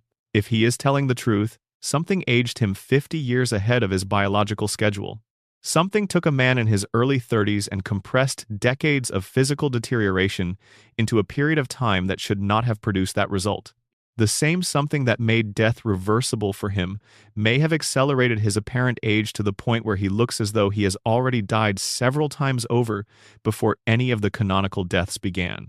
The radiation theory covers both. Extreme radiation exposure is associated with accelerated cellular aging, alongside other stranger biological effects in the show's internal logic. Molman is what happens when the mutation is severe enough to warp both time and death simultaneously. He is the most extreme data point on the Springfield mutation spectrum, and the show keeps him in the background because the foreground can't contain what his existence actually implies. The coma theory assigns him a different role. Molman, under this reading, is a background process in Homer's dream, a minor character that Homer's unconscious mind doesn't maintain with the same fidelity it applies to the main family. He dies because the dream occasionally lets minor processes lapse. He returns because the dream needs population, and Molman is one of the figures the dreaming brain keeps cycling back to. He is not a person in this reading. He is a fixture, the kind of background presence that populates a dream world without requiring the full narrative investment that the central characters demand. His deaths are the dream stuttering. His returns are the dream patching itself. Both readings are more interesting than the gag they're explaining. Both of them say the same thing, that Molman's presence in Springfield, his survival of things that should not be survivable, his appearance at an age his stated years don't support. None of it is random. All of it is a symptom. All of it points at the same source. And the source, as always, is humming at the edge of town with 2 cracked cooling towers and a basement full of bones. Ned Flanders is a different kind of mystery. Not the kind that involves radiation or comas or impossible biology. The kind that involves a human being who has constructed, very carefully, a version of himself that is not quite real, and the specific tragedy of living inside that construction for decades, while the gap between the performance and the person underneath keeps quietly widening.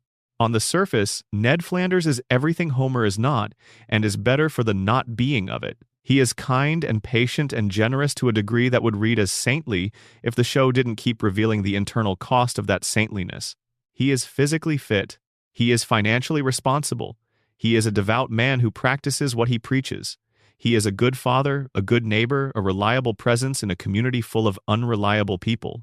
By any objective measure, Ned Flanders is a better person than Homer Simpson across every dimension the show uses to measure such things. And the show punishes him for it with a consistency and a thoroughness that borders on intentional cruelty, except that the show is too honest to be simply cruel. The punishment is not random. It is the consequence of a specific kind of goodness that was not chosen but installed. And that distinction is everything. Ned's wife Maud was killed, not in a dramatic storyline, not in a way that gave her death narrative dignity. She was struck by a misfired t-shirt cannon at a Springfield Speedway event, knocked from the bleachers, and killed. The launcher misfired because Homer was dodging the t-shirts not strategically, not heroically, not even consciously. He was simply being Homer, reflexively avoiding mild inconvenience, and the trajectory of his avoidance killed his neighbor's wife. Homer's selfishness, expressed in its most ordinary and thoughtless form, murdered Maud Flanders. And Ned forgave him, because that's what Ned does. He forgives. He processes the loss privately, behind whatever machinery keeps him functional, and he presents to the world the same patient face he has always presented. This is where the show made its most important revelation about Ned, in the episode following a hurricane that destroyed his house. The community rallied to rebuild it, a gesture of collective goodwill that was undermined by the fact that the rebuilding was so poorly executed that the structure collapsed immediately. Ned stood in front of the rubble and something broke. The forgiveness didn't come. The patience didn't come.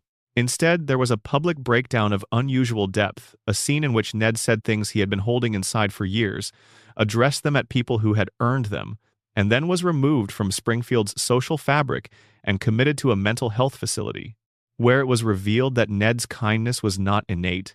It was not the expression of a genuine spiritual conviction or a naturally generous temperament. It was the product of childhood behavioral modification. Ned was, as a child, violent and uncontrollable in ways his beatnik parents neither understood nor knew how to manage. They took him to a psychiatrist who spent years using techniques that the show describes in the specific, comedic way it handles difficult subjects, but which, stripped of the comedy, amount to the systematic conditioning of an aggressive child into a passive adult through the sustained suppression of his emotional responses. Ned's kindness is a cage. It was built around a feral child by a professional who was trying to help, and the help produced a person who cannot access his own anger, because the wiring that would allow it was rerouted decades ago. Everything about Ned reads differently once you know this. His patience with Homer is not saintly forbearance. It is the reflexive behavior of someone who was conditioned as a child to never, under any circumstances, express rage. His faith is not spiritual conviction, at least not primarily. It is a framework, a structure he found and clung to because a man who has been systematically denied access to his own emotional responses needs something external to organize his experience. His forgiveness of Homer for Maude's death is not grace. It is the programmed response of a man whose nervous system will not permit the alternative, however deserved the alternative might be. And the show knows this. The show has shown you, in specific episodes, what happens when the conditioning fails. What emerges is not simple anger. It is the bottomless despair of a man who has spent his entire life performing goodness, while the person underneath the performance goes unseen and unaddressed. Ned is not angry when he breaks down. He is devastated. Because what the breakdown reveals is not a violent person who has been successfully suppressed. It is a suffering person who has never been permitted to say so. The darkest theory about Ned Flanders is simple to state and takes a long time to stop thinking about. He is the saddest person on the show. Not Homer, who is too cognitively impaired to fully comprehend the shape of his own suffering. Not Lisa, who is young enough that hope is still a reasonable stance. Not Burns, who has insulated himself from the category of feeling that produces sadness through the construction of an entire alternative substrate: money, power, and the daily machinery of survival. Ned Flanders, the man who does everything right and receives, in return, a dead wife, a destroyed house, a neighbor who will never appreciate him, a God who has spoken directly to Homer Simpson multiple times and has never, in 36 years of canonical Simpsons episodes, spoken directly to Ned. That detail. God talks to Homer. God ignores Ned.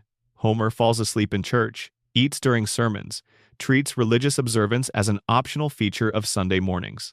He has had 2 face-to-face conversations with the divine creator of the universe.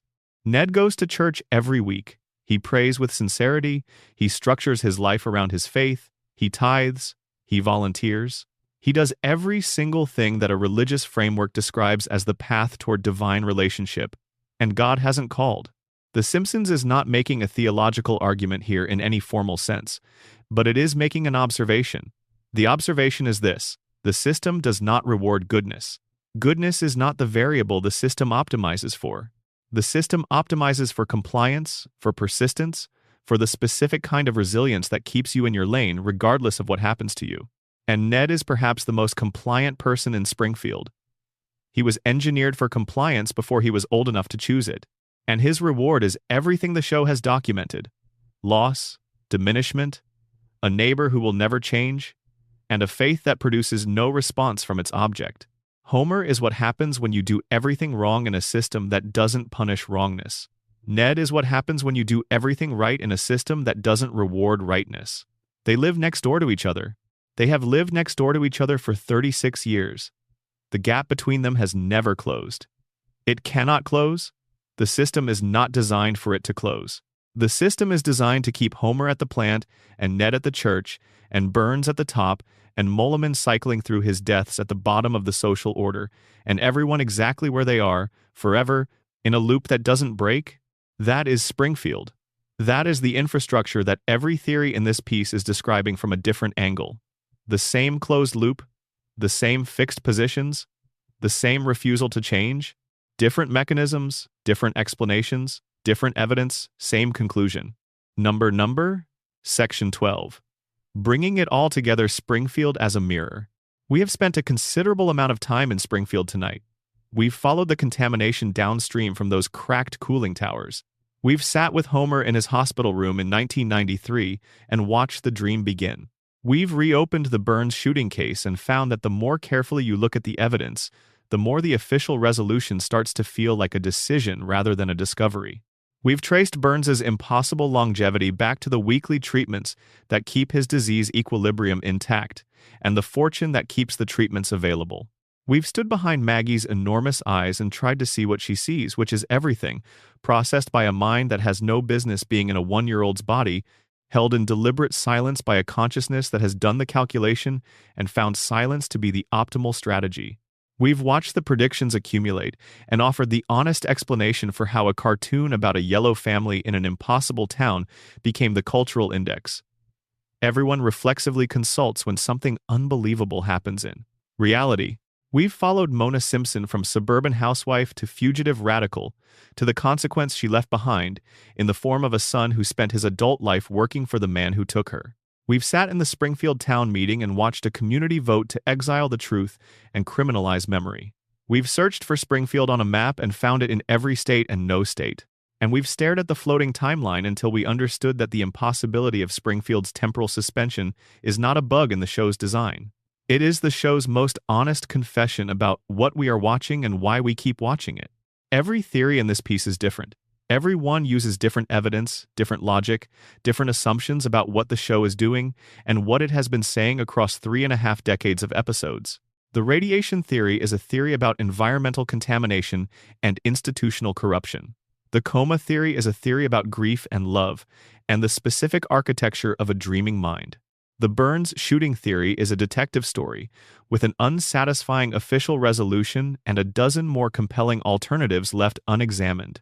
The immortality theory is a theory about wealth and the lengths to which the very rich will go to insulate themselves from the consequences that the rest of us must accept.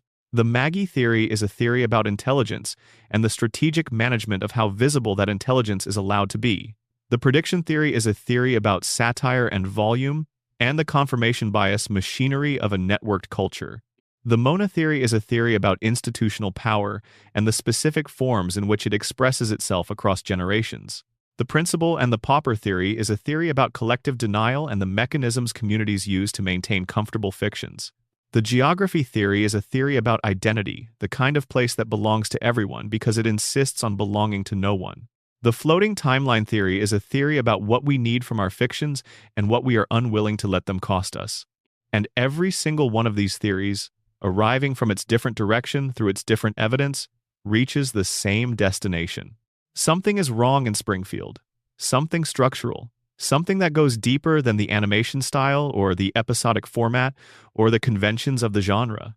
Something that has been wrong since before the first episode aired and will remain wrong for as long as the show runs. And the show has been showing you this thing, demonstrating it, cataloging it, pointing at it from different angles in different episodes across different decades without ever saying it directly. Because Springfield can't say it directly. The characters can't say it, the town won't permit it, and the show understands that the most powerful way to show you something is to make you discover it rather than to tell you it. The radiation theory and the coma theory are not in competition. They are not mutually exclusive alternatives that require you to choose between them. They are two descriptions of the same underlying reality, the way quantum mechanics and general relativity are two descriptions of the same universe that operate at different scales and produce incompatible answers when forced into contact, but are both demonstrably true within their own domains. Springfield is a contamination zone. Springfield is also a dream. These things can both be true simultaneously because the show operates in a space where literal and metaphorical truth are not in conflict. The contamination is the literal mechanism that explains the mutations and the cognitive damage and the impossible recovery rate and the frozen timeline. The dream is the emotional truth that gives all of those mechanics their meaning, that transforms a story about corporate malfeasance and environmental disaster into something that feels, when you encounter it at the right moment, in the right frame of mind, like a love story. Homer's stupidity is a scar left by a system that broke his family before he was old enough to understand what was being done to him. Maggie's silence is the smartest thing anyone in that family has ever done. A strategic brilliance operating behind a disguise so perfect that 36 years of close proximity haven't been enough to penetrate it. Burns's immortality is the logical endpoint of unchecked accumulated wealth. What happens when a man has enough money to treat his own death as an engineering problem rather than an inevitability? Marge's patience is not passivity. It is the structural force that keeps the whole fragile thing standing when nothing else can. Bart's rebellion is the only sane response available to a child who lives in a town where authority is consistently corrupt and the truth is consistently punished. He can't fight the system effectively, but he can refuse to stop being himself inside it. And Lisa, 8 years old, brilliant, alone in the specific way that being the only clear-eyed person in a room full of selective amnesia makes you alone, keeps asking the questions. Every episode, every week, the questions that nobody wants answered. The questions that the radiation would suppress, that the coma would make unnecessary, that the town voted to criminalize. Lisa keeps asking because she is the show's conscience, and because in Springfield, asking the question is the only thing left when answering it has been declared illegal. The Simpsons is not hiding its mysteries. It is not encrypting them or locking them behind a paywall of obscure trivia or making them accessible only to the most devoted superfans. It is showing them to you every single week, in plain sight, in the foreground of episodes that are also making you laugh. It trusts you to look. Most of the time the laugh is enough, and the looking doesn't happen. But the looking is available, the evidence is there. The patterns are visible to anyone willing to see them.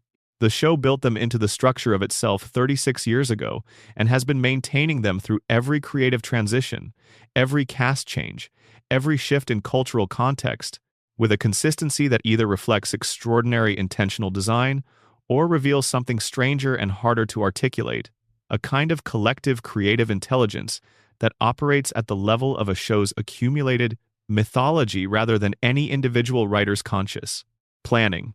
The biggest mystery, though, is not in Springfield. It's in the question the show saved for us. Why can't we let them go? Maybe it's because they're us. Maybe Springfield is the town we grew up in regardless of where we grew up, and Homer is the father we had, or the father we became, or the father we were afraid we'd become. Maybe Marge is the patience we relied on in someone else that we never fully acknowledged. Maybe Bart is the version of ourselves we wanted permission to be, and maybe Lisa is the version we were actually trying to be while pretending otherwise. Maybe Maggie is the part of us that never found the right moment to say the thing it needed to say, and has been watching and waiting for 36 years, with something urgent and unspoken behind the silence. Or maybe it's simpler and sadder than any of that. Maybe we can't let them go because letting them go means admitting that 36 years have passed, that we are older, that the world has changed in ways we didn't choose and wouldn't have chosen, that the couch we sat on as children watching the opening credits has been moved or replaced or is in a house we no longer live in, and as long as The Simpsons is on, as long as the loop keeps floating, as long as Bart is 10 and Lisa is 8, and Homer is stumbling through the door after another shift at the plant, we don't have to admit any of that. We can sit down, turn on the television, and go home to Evergreen Terrace, to the family that never changes, in the town that never ages, in the show that never ends. That's the final theory, the one that ties every other theory together. The reason the radiation matters, and the coma matters, and the shooting matters, and Burns's longevity matters, and Maggie's silence matters, and the predictions, and the geography, and the floating timeline, the reason all of it matters is that we built Springfield to matter. We invested in it, collectively, across decades, and we keep returning to it because it contains something we need, something about continuity, something about the specific comfort of knowing that when you turn it on, it will be there, exactly as it was, exactly as it always has been, full of the same people doing the same things in the same impossible town. Springfield is a mirror. It has always been a mirror. The yellow skin and the 4 fingers and the 3-eyed fish are not decoration. They are the mirror's frame, the way it announces itself as something slightly different from what's on the other side of it, so you know you're looking at a reflection and not a window. But the reflection itself, the nuclear plant and the corrupt billionaire, and the incompetent government and the population too busy surviving to notice how thoroughly it is being exploited, the endless cycle of catastrophe and recovery and forgetting and the same catastrophe again, that is not a reflection of a fictional place. That is a reflection of where we actually live. Springfield is a diagnosis of the place we have already built and been building for decades. The show just put it on television and surrounded it with donuts and a couch gag so we could laugh at it instead of having to cry. We've been in Springfield for a long time tonight. The theories will keep multiplying. The mysteries will stay open. The show will keep going, producing its strange and contradictory and occasionally brilliant episodes, pointing at the same dark center from whatever angle this week's story allows. And Springfield will remain exactly as it is, the plant humming, The fish with 3 eyes swimming in the contaminated river. The man in the hospital bed dreaming of his family. The baby watching everything from behind her pacifier, waiting. The woman who was killed by a t-shirt cannon, still gone. The billionaire with every disease in the world glowing faintly in the dark of his weekly treatment. The principal who isn't who he says he is, going about his day. The mother who disappeared into the night when her son was very young and never fully came back. And Homer Simpson, at his station in Sector 7G, possibly asleep, possibly dreaming, possibly the axis around which everything else in Springfield orbits without him ever knowing it. The man at the center of everything. The man who can't see the center because the center is him.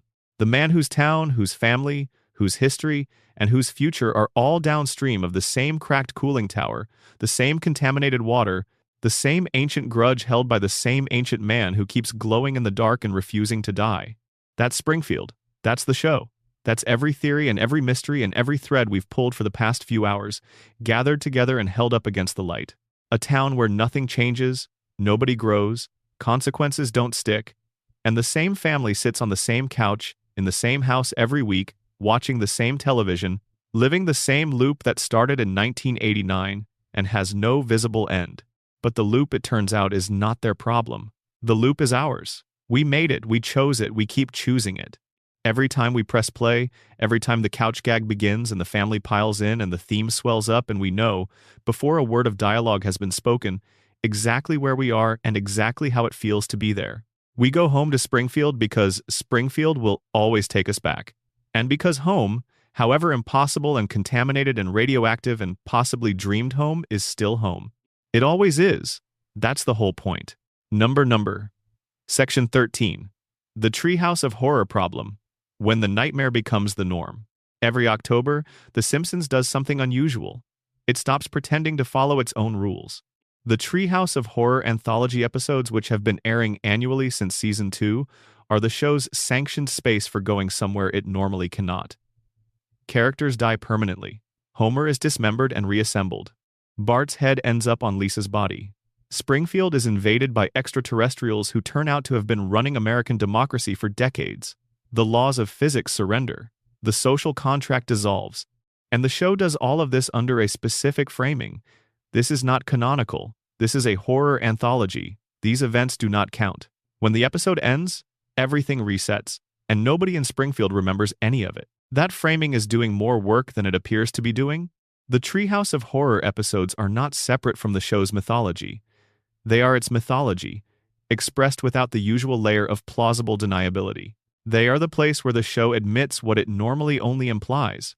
And what it implies, across more than 3 decades of annual horror anthologies, is something that the radiation theory, the coma theory, and every other framework we've discussed finds useful. Springfield is a place where the boundaries between states of reality are thinner than they should be. Consider the sheer range of what the Treehouse of Horror episodes have depicted. Homer has been turned into a jack-in-the-box by a gypsy curse.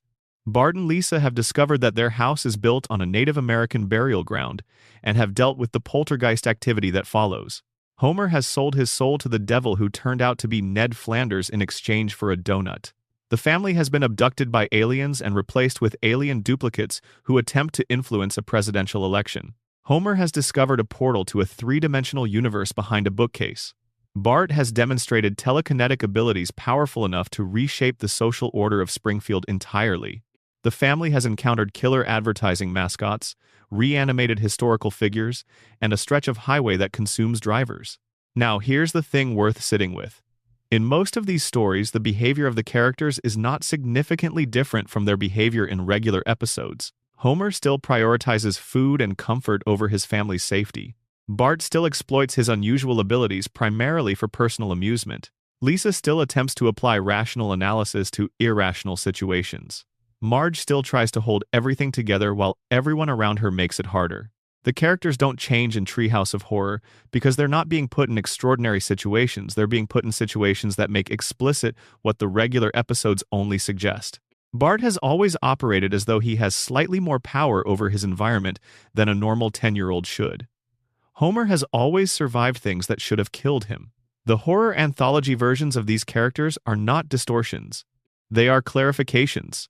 The recurring Treehouse of Horror segment that deserves the most attention from a theoretical perspective is the one that appears in at least 3 separate episodes in different forms. The segment in which Homer discovers, or inadvertently creates a mechanism that allows Springfield to exist in multiple states simultaneously. The 3-dimensional universe behind the bookcase, the time machine made from a toaster, the multiverse accessed through a hammock. In each case, the show is depicting something that the coma theory would recognize as the dreaming mind's awareness of its own multiplicity, the sense that the world being generated is not the only world, that other versions of the same story are running in parallel, that the dream is just one branch of an infinite tree of possible Springfields. Under the coma theory, Homer's unconscious mind might actually be aware, at some level, that it is dreaming. And the Treehouse of Horror episodes are the moments when that awareness surfaces most directly, when the dream becomes lucid enough that its own architecture becomes visible to the dreamer. Homer discovers the portal behind the bookcase and falls through it because his dreaming brain has generated a moment of near consciousness, a moment where the underlying structure of the simulation becomes accessible. And then the segment ends, and the dream reasserts its surface logic, and Homer is back in the living room with no memory of having touched the mechanism that runs the whole thing. The Treehouse of Horror episodes have also been the show's most direct engagement with the question of what happens after death in Springfield, a question that the regular episodes studiously avoid, given that death in Springfield, when it sticks at all, tends to be a comedic punchline rather than a theological proposition. But the anthology format allows the show to imagine Springfield's dead with a specificity it wouldn't otherwise permit. And what it imagines, consistently across multiple segments, is a Springfield that extends beyond the physical town, a Springfield afterlife that operates on the same logic as the living Springfield, with the same social hierarchies, the same institutional failures, the same gap between the powerful and the powerless, simply relocated to a different plane of existence. This is not a throwaway detail. If the Simpsons universe contains an afterlife that mirrors the living world in its institutional structure, if Burns would be powerful in death as he is in life, if Homer would be confused in the afterlife as he is in Springfield, if the same social dynamics that govern the living town govern the dead version of it, then the question of whether anything in this universe can actually change becomes considerably more interesting. The radiation theory argues that the living Springfield has been frozen in time by contamination. The Treehouse of Horror afterlife suggests that even beyond the contamination, beyond the physical body, beyond the biological mechanisms that the radiation has disrupted, the same stasis applies. Springfield is not frozen by physics. It is frozen by something deeper, something that would persist even if every person in town died and moved to whatever comes next. There is also the question of what the Treehouse of Horror episodes reveal about the show's relationship with horror as a genre which is less obvious and more interesting than it sounds. The show is a comedy. It has always been a comedy, and the horror anthology format is traditionally presented as the exception that proves the rule, the place where the show temporarily adopts the conventions of a different genre before returning to its home territory. But the theories we've been exploring suggest that the regular episodes of The Simpsons have always been horror. The radiation is horror. The coma is horror. The corporate conspiracy against an entire town's cognitive capacity is horror. The systematic dismantling of a family's potential across 3 generations by one man's grudge is horror. The collective decision to vote away truth and exile anyone who insists on it is horror. The show has been a horror story from the beginning. The Treehouse of Horror episodes are not the exception. They are the moments when the show drops the comedy mask and lets you see what's underneath. And what's underneath is the same thing that was always there. A town full of people who are suffering in ways they cannot fully perceive, governed by forces they do not understand, trapped in a loop that none of them chose and none of them can escape. The comedy is the mask, the horror is the face.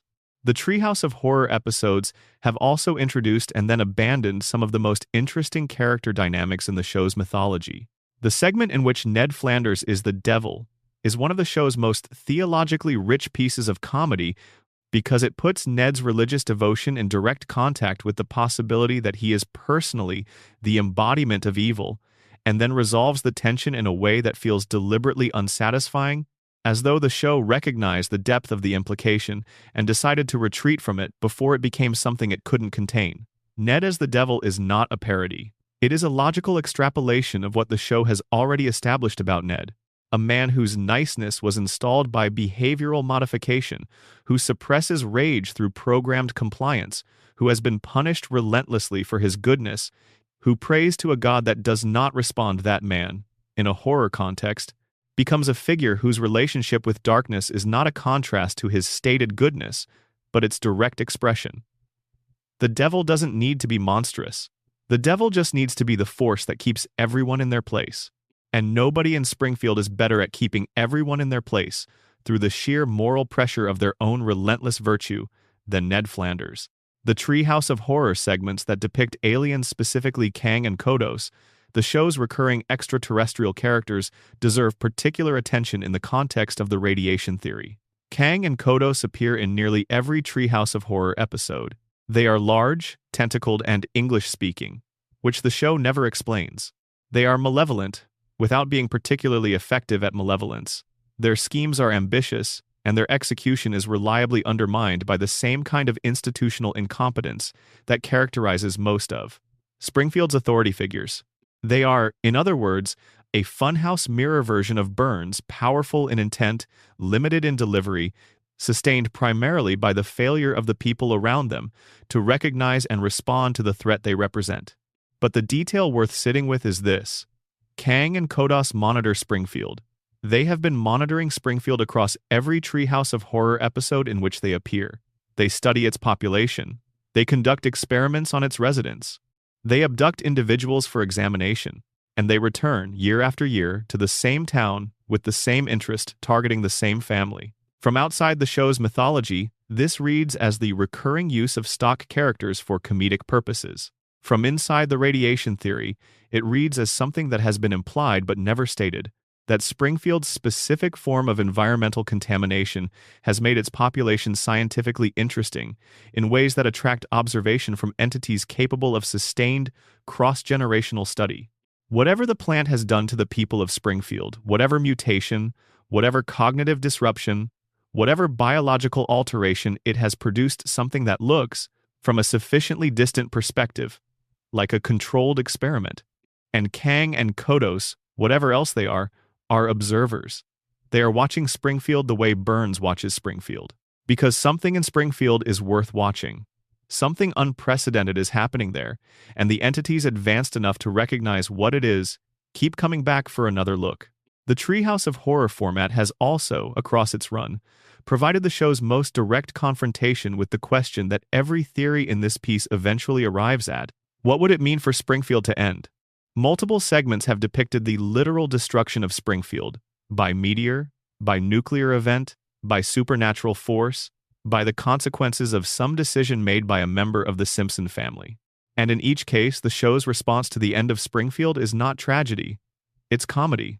The town ends and the joke lands, and then the anthology moves to the next segment and Springfield is intact again for the next episode. The show has destroyed its own setting so many times, in so many ways, that destruction itself has been rendered meaningless as a dramatic threat. This is the Treehouse of Horror's most radical contribution to Springfield's mythology. By repeatedly depicting the town's destruction and then immediately undoing it, the show has established something important about the nature of Springfield's existence. It cannot end.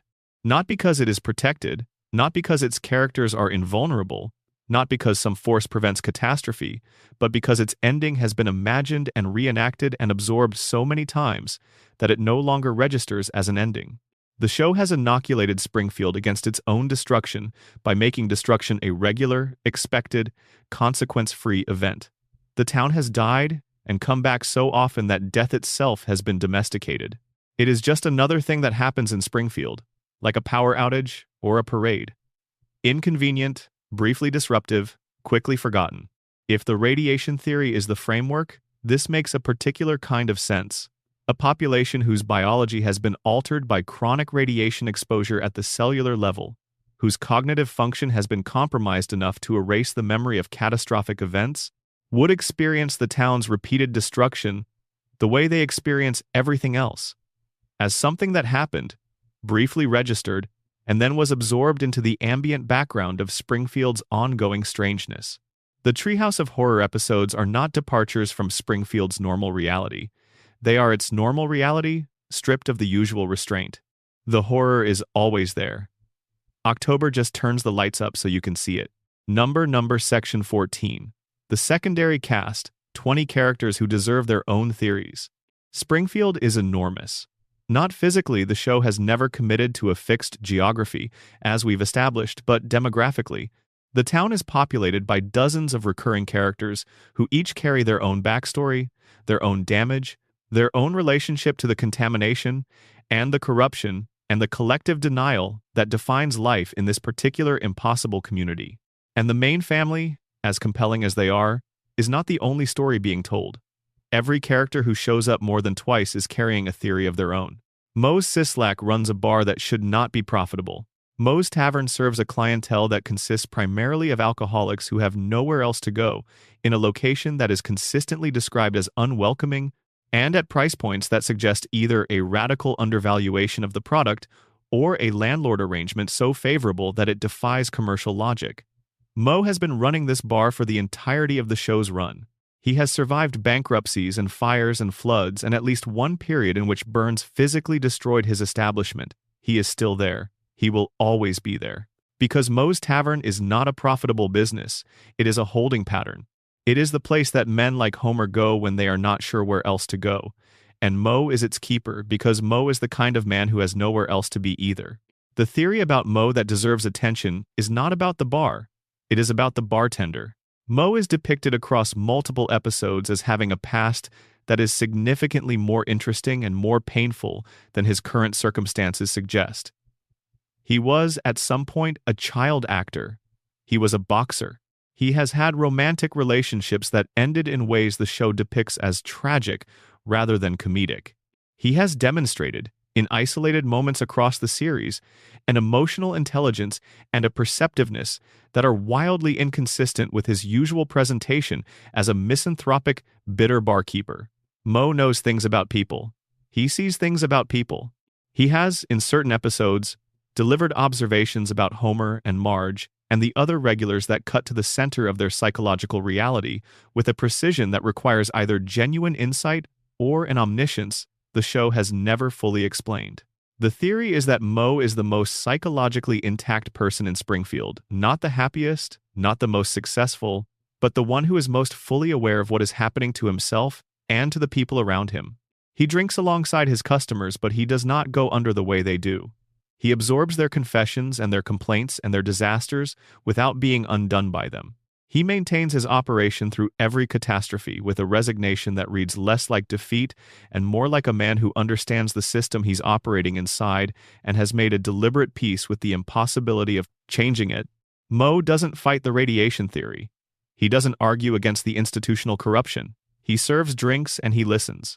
Because the person who understands the system and cannot change it has two choices: suffer visibly or serve quietly. Moe chose the second option the same way Maggie chose silence. Not because he gave up, because he understood what visibility costs in Springfield. Chief Clancy Wiggum is the most consistently incompetent law enforcement officer in the history of television, and this fact requires some examination. The Springfield Police Department, under Wiggum's leadership, has failed to solve crimes that were committed in front of witnesses, failed to prevent crimes that were telegraphed in advance by every available sign, and failed to enforce laws against individuals, Burns chief among them, whose violations were documented and obvious and unambiguous. Wiggum is lazy, self-serving, and apparently incapable of the most basic investigative procedures. But here's the thing about Wiggum. He is also the head of the only institution in Springfield whose purpose is to enforce the law against people who break it. He is the person who, in a functional community, would be investigating the three-eyed fish. He would be looking into the human skeletons in the plant's basement. He would be asking why the safety inspector has 742 documented errors and still has a job. He would be, in short, the mechanism by which Burns's operation would be scrutinized. And Burns has, explicitly within the show's canon, funded Wiggum's campaigns, provided resources to the police department, and maintained a relationship with Springfield's law enforcement that is simultaneously supportive and controlling. Wiggum's incompetence is not a product of low intelligence alone. It is a product of being in a relationship with the richest man in town that makes competent law enforcement against that man's interests structurally impossible. The question the show never asks directly is whether Wiggum knows this. Whether behind the glazed eyes and the donut and the squad car seat that has been shaped by decades of occupancy, there is a man who understands exactly what his incompetence provides for, and who has made the same calculation that Abe Simpson made, that Mo made, that everyone in Springfield eventually makes. That the cost of confronting Burns exceeds the cost of not confronting him, and the only livable position is the position of deliberate, managed, deniable uselessness. Wiggum's son Ralph is a character the show has treated primarily as a source of surreal, non sequitur comedy. A child who delivers observations so disconnected from apparent reality that they have become a specific genre of Simpsons humor. Ralph says things that do not follow from any visible stimulus. He makes connections between concepts that no other character, including the extremely strange people of Springfield, makes. He exists in what appears to be a different relationship with cause and effect than everyone around him, and he is the son of the man whose job it is to enforce the law in a town where the law is being systematically subverted. The radiation theory has an obvious application to Ralph. If the contamination's neurological effects vary across the population, if it diminishes some cognitive functions while possibly enhancing or distorting others, then Ralph Wiggum may represent a specific type mutation, one in which the normal filtering processes that prevent an individual from saying whatever crosses their mind have been compromised, while some other cognitive function remains intact. Ralph is not simply unintelligent. His observations, examined carefully, often contain a quality of lateral perception that is not unintelligent. He sees things from angles that other characters cannot access. He makes connections that are absurd within the normal logic of conversation, and occasionally revelatory within some other, harder-to-name logic.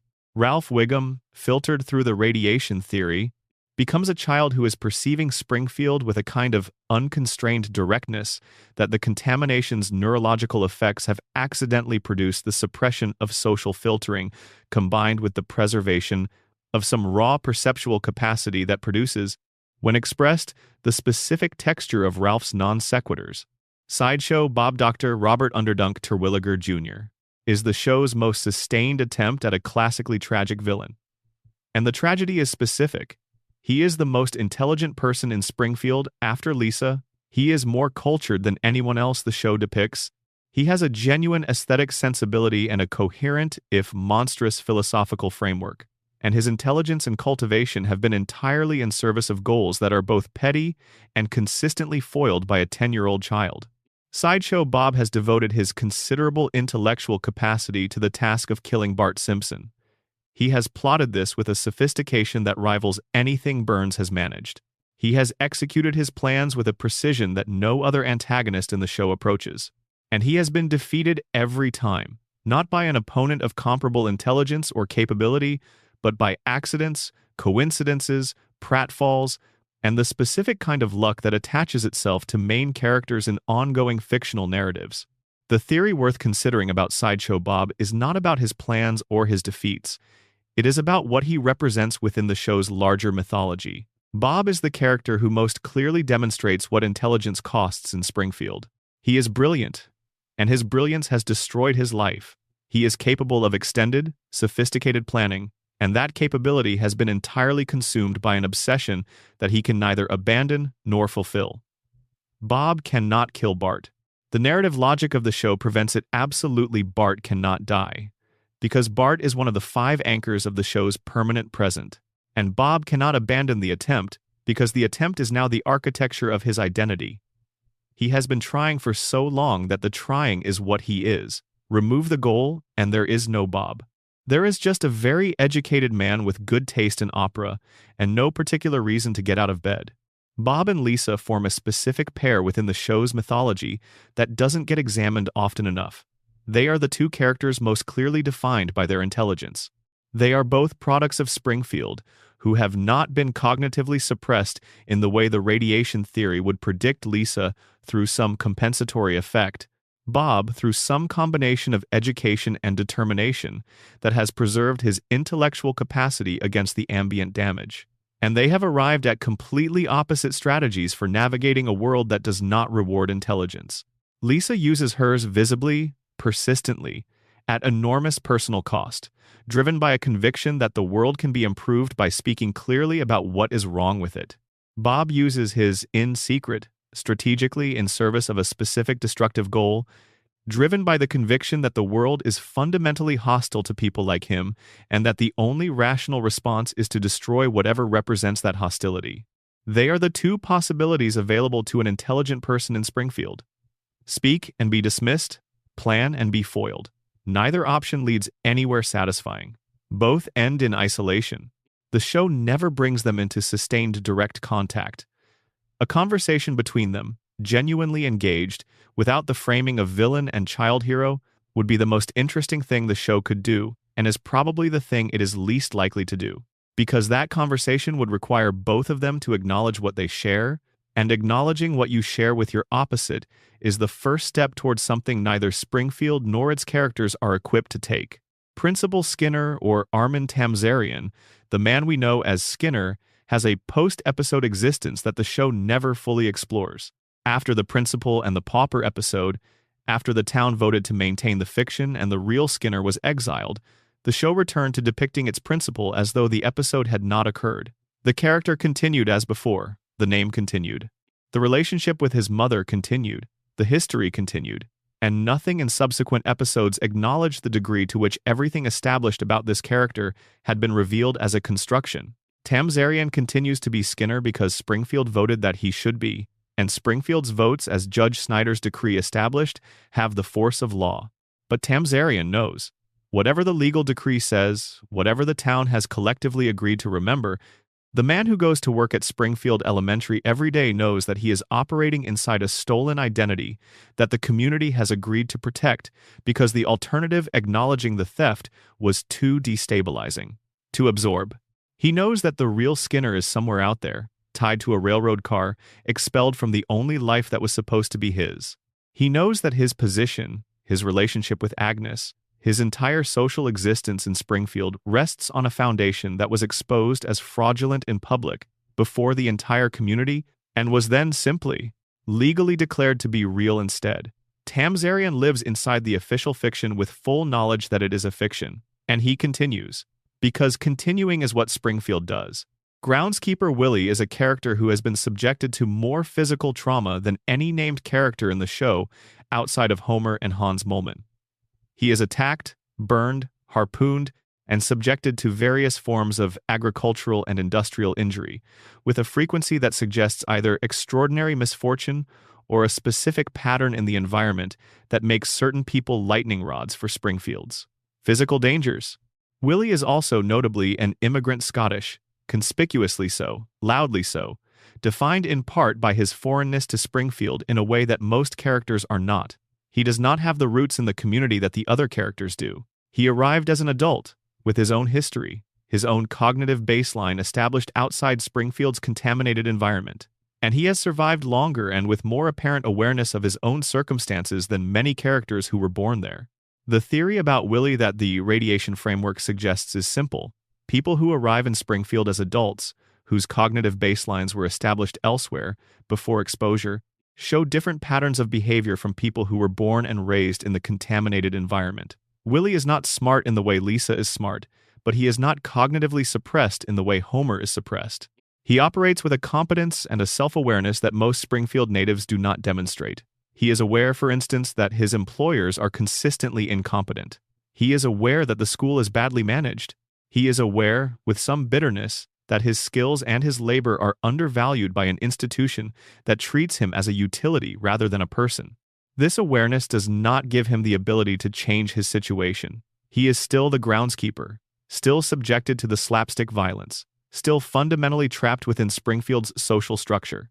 But his capacity to perceive his situation clearly, to recognize the absurdity of his circumstances and respond to it with something that reads more like rueful awareness than the blank incomprehension that characterizes many Springfield residents, is consistent with the idea that Springfield's ambient damage is more severe in people who were exposed from birth.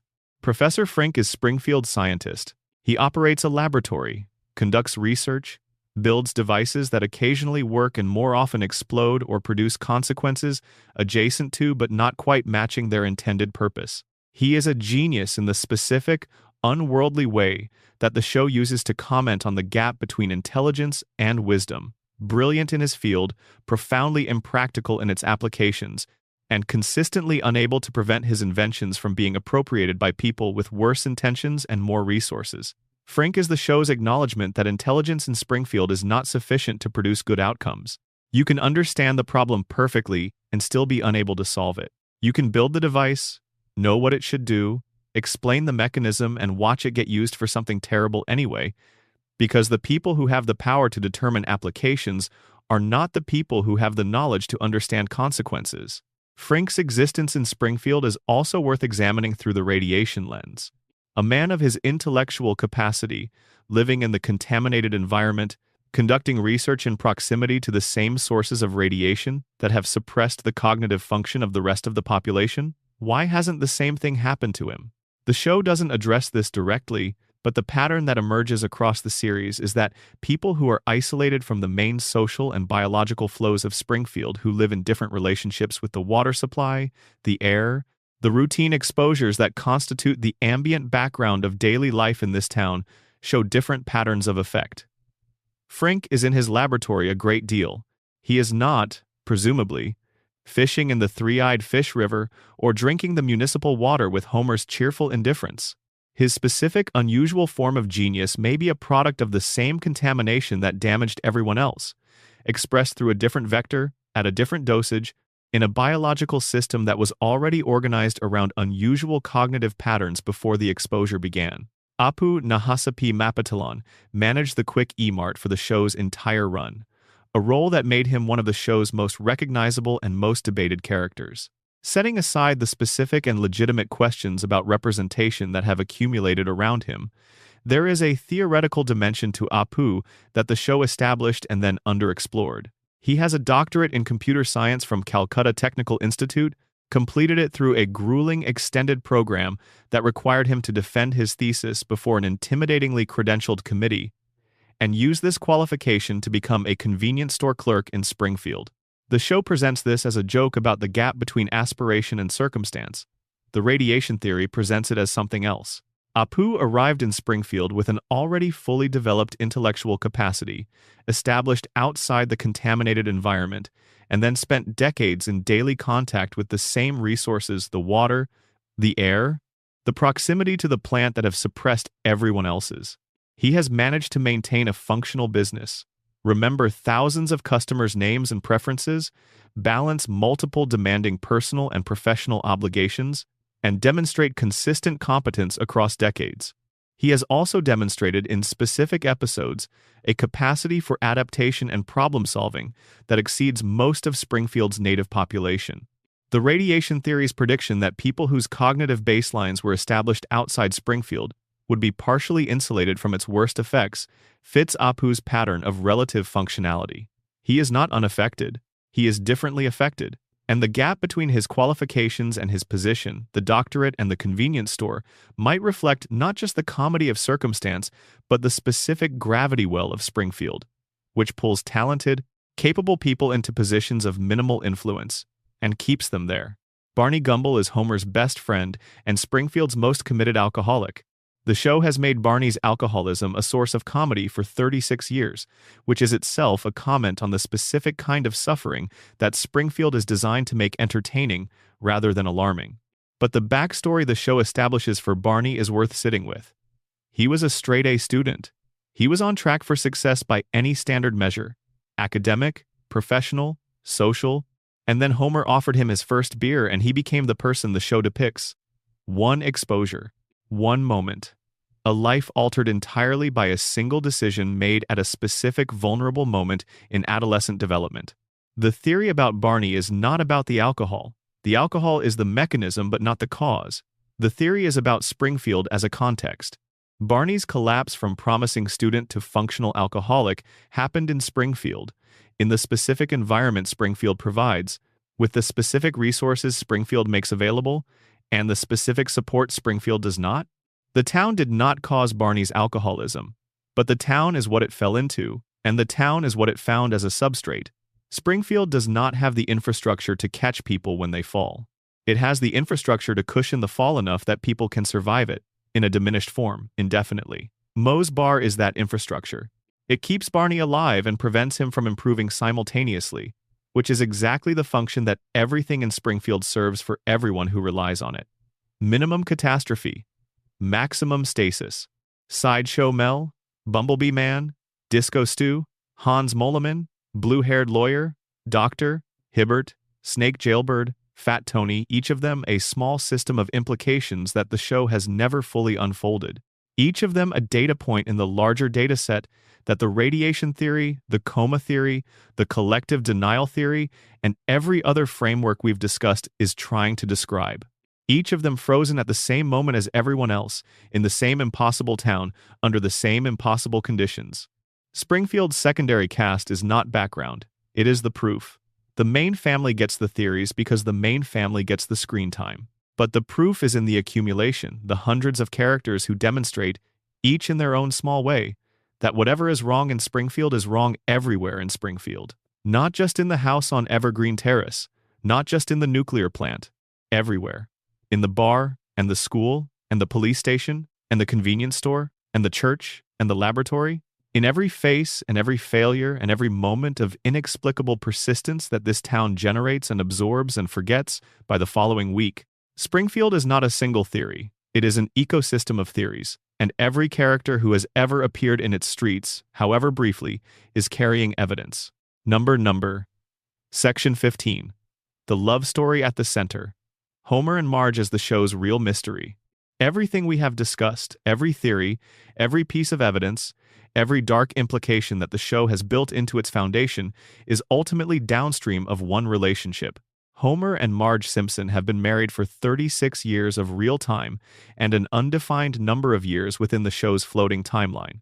They have been through things that would end most marriages. They have been through things that would end most people. And they are still together. On the couch, every episode, in the house on Evergreen Terrace, as close to Constance as Springfield allows anything to be. The mystery of Homer and Marge is not whether they love each other. The show has never left that in genuine doubt, even in its darkest episodes, even when the circumstances made it hardest to access. The mystery is how. Given everything the show has established about Homer, his cognitive limitations, his selfishness, his impulsiveness, his professional failures, his physical recklessness, his relationship with cause and consequence that resembles a man who has been told about both things, but has never quite grasped the connection between them. How does Marge keep choosing this? And how does Homer keep managing, episode after episode, to find his way back to her? The surface-level answer is love, and the show offers that answer directly and frequently. Homer and Marge love each other, this is a given. But the show is too intelligent, or at least too experienced, to pretend that love alone explains the persistence of a relationship under the conditions this one has been subjected to. Love is the conclusion. The question is what produces it, episode after episode, in a man who cannot remember to do most other things with anything like consistency. The coma theory has the most emotionally direct answer. If Homer is dreaming, if Springfield is the product of his unconscious mind holding on to the last thing it had, then Marge is not a character in a story. She is the reason for the story. She is the organizing principle of the dream. Everything else in Springfield, the plant, the neighbors, the celebrities, the crises, the catastrophes exists in service of the central fact that Homer needs to keep dreaming about her. Marge is the warm center of gravity that the rest of the simulation orbits. She is why the dream doesn't end. She is why Homer's brain keeps generating episodes. Because the dream stopping would mean not being with her anymore. And the dream not stopping, the loop continuing, the episodes accumulating, the floating timeline persisting indefinitely is Homer's unconscious expression of the only thing he has ever been entirely certain about, that he does not want a world without her in it. This reading transforms Marge from a character who is frequently overlooked, who is often defined in terms of her patience and her steadiness and her willingness to absorb everyone else's chaos, into something more central and more powerful than the show usually acknowledges. In the coma theory, Marge is not the person Homer takes for granted. Marge is the person Homer built a universe around. The show is the tribute. Every episode is the dream extending itself because the dreamer is not ready to stop being with her. The radiation theory offers a different kind of insight into their relationship.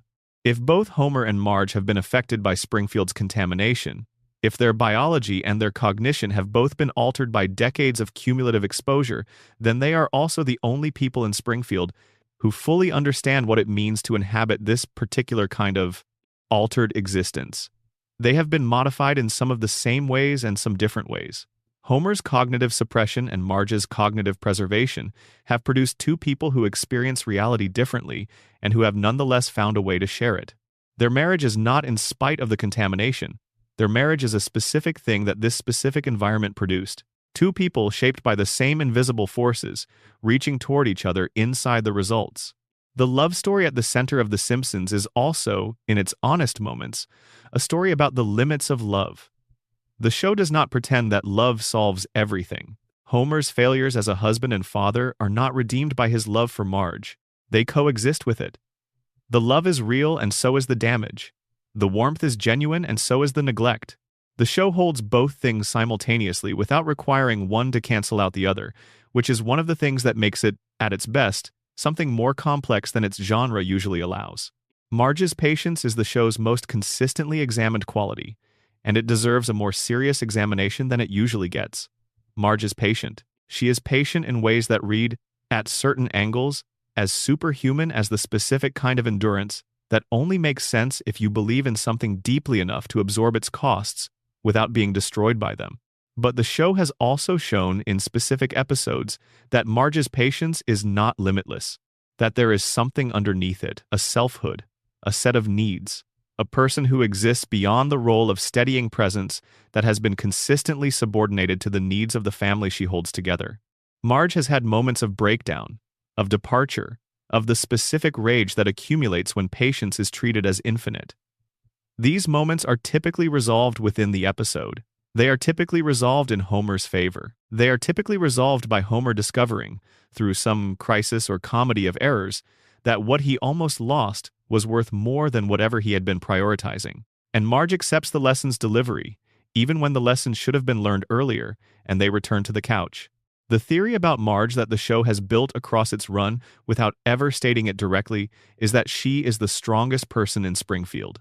Not Maggie, whose intelligence is extraordinary but whose agency is limited by her situation. Not Burns, whose power is engineered and artificial and dependent on infrastructure. Not Lisa, who is brilliant but young and alone in her clarity. Marge, because Marge has chosen every day to keep choosing a life that asks more of her than it gives back, and she has made that choice with full awareness of what she is choosing. Her patience is not weakness. It is the specific strength of a person who has decided that the thing she loves is worth the cost of loving it. And in Springfield, where everything has a hidden cost and most people are not conscious of paying it, Marge's knowing choice is the most radical act in the show. Homer understands this, at the level below his ordinary cognition, the level that reaches out toward her even when his brain is not capable of articulating why. There is a recurring image in the show Homer, in some moment of clarity, looking at Marge with a specific expression that the animation renders more simply than words, can an expression that contains everything he cannot say because he doesn't have the words, or because the crayon is in the way, or because 30 years of ambient cognitive damage have made the bridge between feeling and expression too unreliable to cross when it matters most. And Marge looks back, and the episode continues, and they are still there together at the end. The real mystery of Homer and Marge is the same as the real mystery of Springfield. How does something this fragile last this long? And the answer the show keeps offering, in every format and from every angle, is the same answer it has always offered, dressed up in a theory or a joke or a couch gag or a 30-second moment of animation that lands somewhere in the chest and stays there, because they choose it. Because they keep choosing it. Because the choosing is the point, and the point keeps mattering. And as long as it keeps mattering, the dream keeps going. The loop keeps floating. The family stays on the couch. And nobody has to say goodbye. Number section 16. The final spiral. Every theory points at the same thing. We have been in Springfield for a long time now. The cooling towers have been visible on the horizon the entire way. Let's make one final pass through everything we've gathered and let the picture form completely. The radiation theory says the plant is poisoning the town. The coma theory says the town is a dream. The shooting mystery says the truth was covered up. The immortality theory says wealth can defeat death. The Maggie theory says silence is power. The prediction theory says the show wrote the future by reading the present. The Mona theory says one man's grudge can reshape a family across 3 generations. The Skinner episode says communities vote for their lies. The geography theory says untraceable means unaccountable. The floating timeline theory says we built the prison ourselves. The treehouse of horror argument says the horror was always the show. The secondary cast argument says it's happening to everyone. The love story argument says the reason for all of it is the simplest thing in the world. Now, what do all of these things have in common? They are all about the gap between what is visible and what is true. In Springfield, the visible surface, the comedy, the yellow skin, the couch gag, the familiar music is always different from the underlying truth. The plant looks like a background detail. It is the engine of everything. Homer looks like a lovable idiot. He is a damaged man whose damage was engineered. Marge looks like a patient housewife. She is the structural force keeping a universe intact. Maggie looks like a baby. She is possibly the most capable person in the show. Burns looks like a cartoon villain. He is the most methodical long-term planner in the cast, and his plans have been running with full effect for over a century. The show has spent 36 years inviting you to see the surface and rewarding you for looking deeper. Not loudly, not insistently, not the way a show that wants credit for its depth usually operates, with pointed dialogue and meaningful pauses and musical cues that tell you when to feel something. The Simpsons does it through accumulation, through the patient layering of detail upon detail over hundreds of episodes until the picture is undeniable to anyone willing to assemble it. The picture is this. Springfield is a system. Every element of it, the plant, the corruption, the contamination, the collective amnesia, the frozen timeline, the institutional failures, the love that persists anyway is part of a single integrated structure. The structure was designed in the fictional sense by Burns and by the writers who imagined him, and by everyone who has maintained the show for 36 years. But it was also designed, in a more uncomfortable sense, by us. By the audience that returns every week, by the culture that made Springfield its shorthand for recognizing the places where America most clearly resembles a cartoon, by the people who look at the three-eyed fish and say, well, that's just how things are around here, and tune in next Sunday to see what happens next. Springfield is a mirror. We have always known this. The show has always known this about itself. But a mirror is only useful if you're willing to look at what it shows you. And what it shows you, if you look long enough and carefully enough, past the couch gag and the chalkboard gag and the opening credit sequence, and the first joke of every episode, what you find at the center of Springfield, at the center of the show, at the center of every theory we've spent this time exploring together is a family. Just a family. Broken in specific ways by specific forces, held together by something that those forces could not reach, making it through each episode somehow, finding their way back to the couch, still there, still going, still, in their yellow, four-fingered, possibly irradiated, possibly dreaming way, choosing each other. That's the final theory. Not a mystery, not a conspiracy, a choice, made every episode, by the show that makes them, by the audience that watches, by Homer, asleep or awake, dreaming or conscious, crayon in or out, by Marge, holding the whole improbable structure together with the specific, quiet strength of someone who has decided this is worth it, by Lisa, still asking, by Bart, still refusing to stop being Bart, by Maggie, watching everything, waiting, keeping her counsel behind the pacifier, by Springfield itself, that impossible, contaminated, dreamed up, collectively denied, legally protected, radiation warped, chronologically suspended, geographically impossible town, which has been there every Sunday for 36 years and will be there next Sunday too. Because we need it there. Because it holds something we cannot afford to let go of. Because every theory in this piece, followed to its end, arrives at the same place. A house on Evergreen Terrace, lit from inside, with the television on and the family on the couch and the cold beer in the fridge and the children still young and the night still going, and no particular reason, tonight, to say goodbye. Springfield will be there when you wake up. It always is. That's the whole point. Number section 17. The economics of Springfield. How Burns owns everything, and everyone knows it.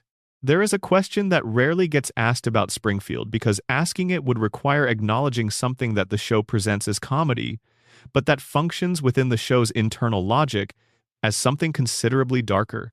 The question is this: how does anyone in Springfield afford anything? Homer Simpson works at a nuclear power plant. His salary, when the show has referenced it, has varied enough across episodes to reflect the show's general indifference to consistent financial continuity, but it has never been described as particularly generous. He is a safety inspector at a facility that has never been seriously inspected. His job exists because his employer needs someone in the position who will not perform the position's actual function. His salary is therefore not compensation for labor. It is the cost of maintaining a specific kind of human shield between the plant's operations and any regulatory consequence that might follow from those operations being accurately documented. Burns pays Homer the way you pay a gardener not to notice that the roses are made of plastic. It is a fee for deliberate non-observation, dressed up as a wage for professional service. But Homer owns a house on Evergreen Terrace, in a neighborhood that, by the visual evidence of the show, is maintained to the standards of comfortable working-class suburban life. He has a car, he eats regularly, and given his relationship with food, substantially. He takes vacations, though the show's floating timeline makes the accounting of these difficult.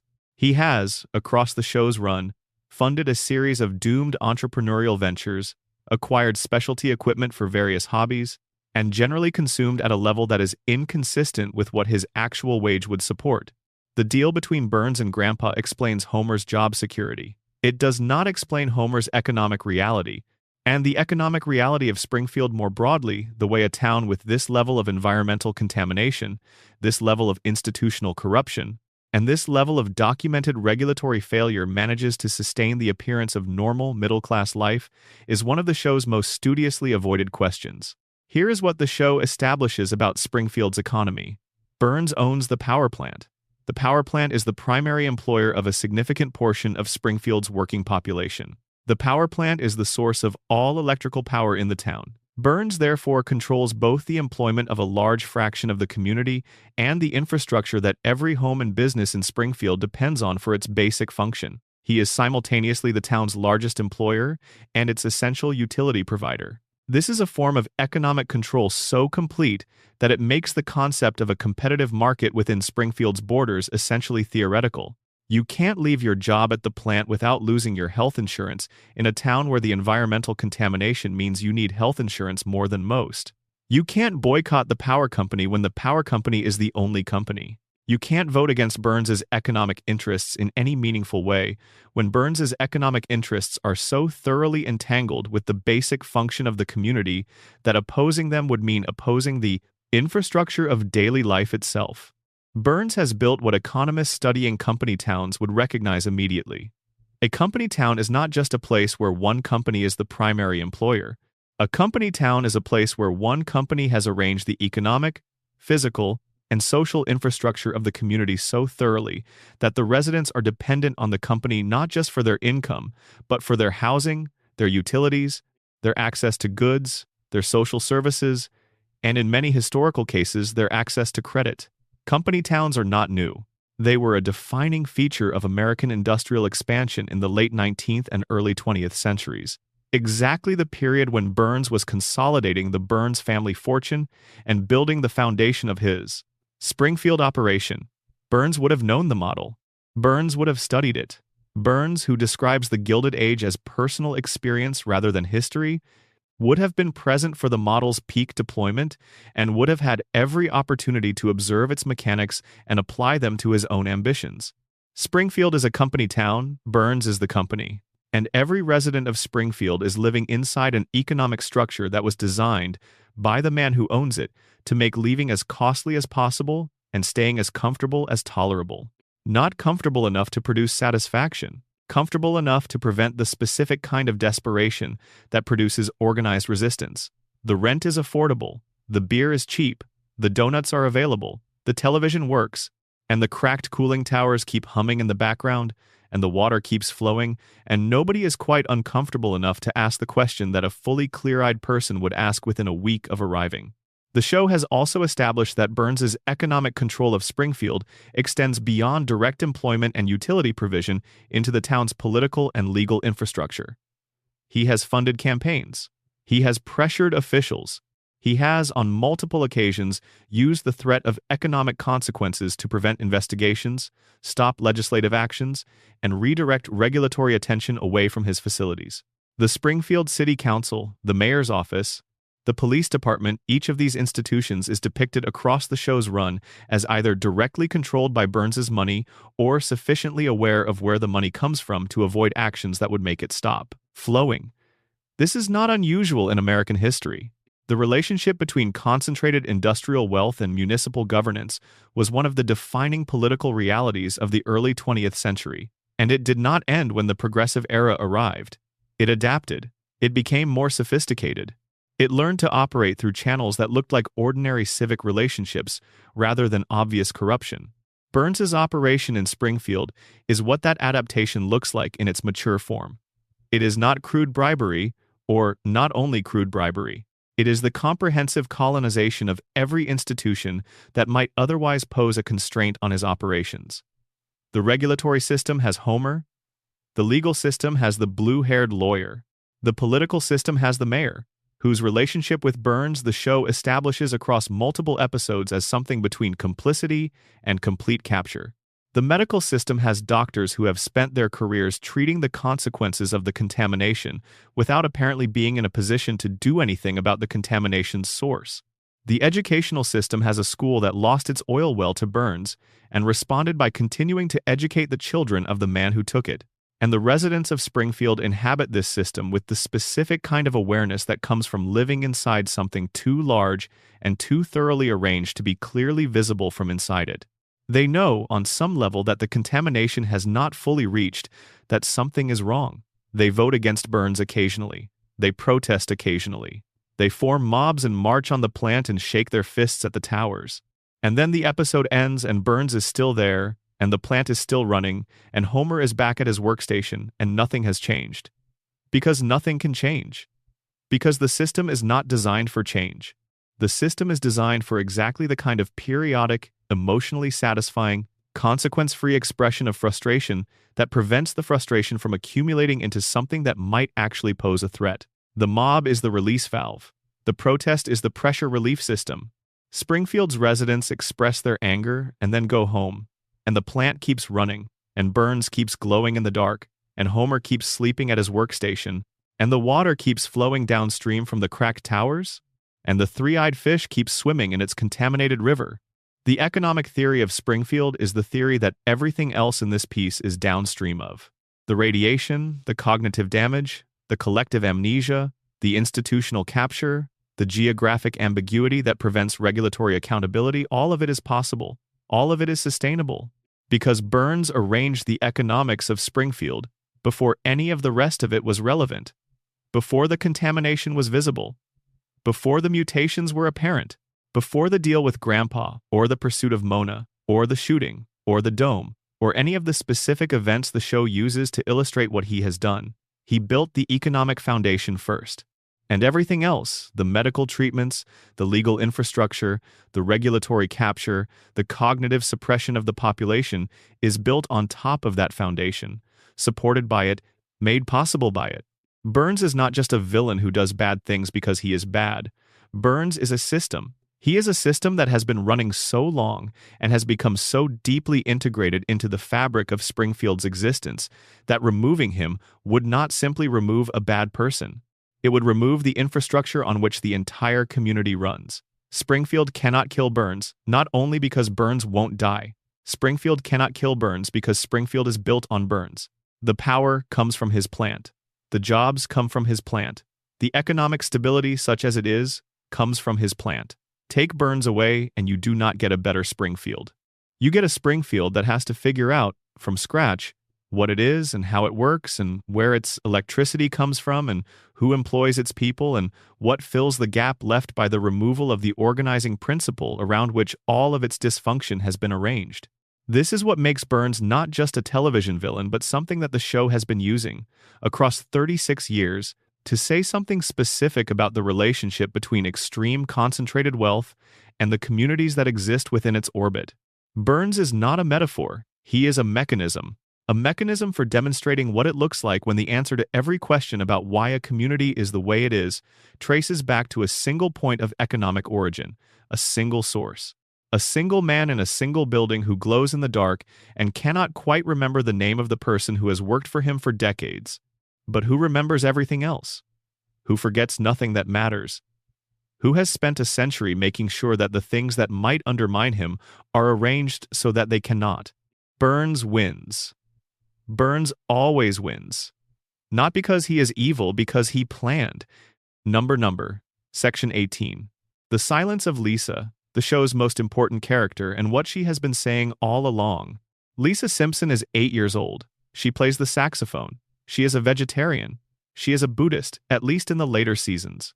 She has an IQ that the show has referenced at various points in ways that all suggest it is significantly above the range that standardized testing was designed to measure.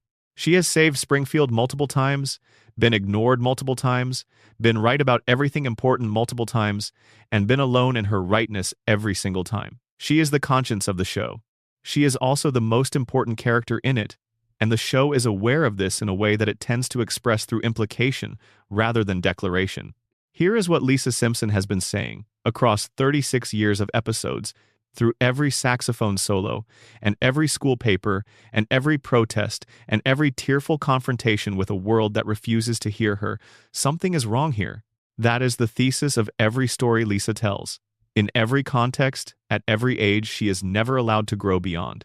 Something is wrong here, and I can see it, and I am going to keep saying it even though saying it costs me more than staying quiet would. Because the alternative, the Maggie option, the Springfield option, the option of choosing the comfortable lie over the uncomfortable truth, is not something Lisa Simpson is capable of choosing. Lisa is the anti-Springfield. She is the one person in this community who consistently refuses the collective amnesia, who cannot absorb the reset, who remembers what happened in the previous episode even when the narrative has decided that everyone else should have forgotten. She carries continuity in a show that is structurally designed to prevent continuity. She holds the thread even when the show drops it. And this capacity, this refusal to forget, this insistence on speaking is both her greatest quality and the source of her specific loneliness within Springfield. Because Springfield does not reward truth-telling. We have established this.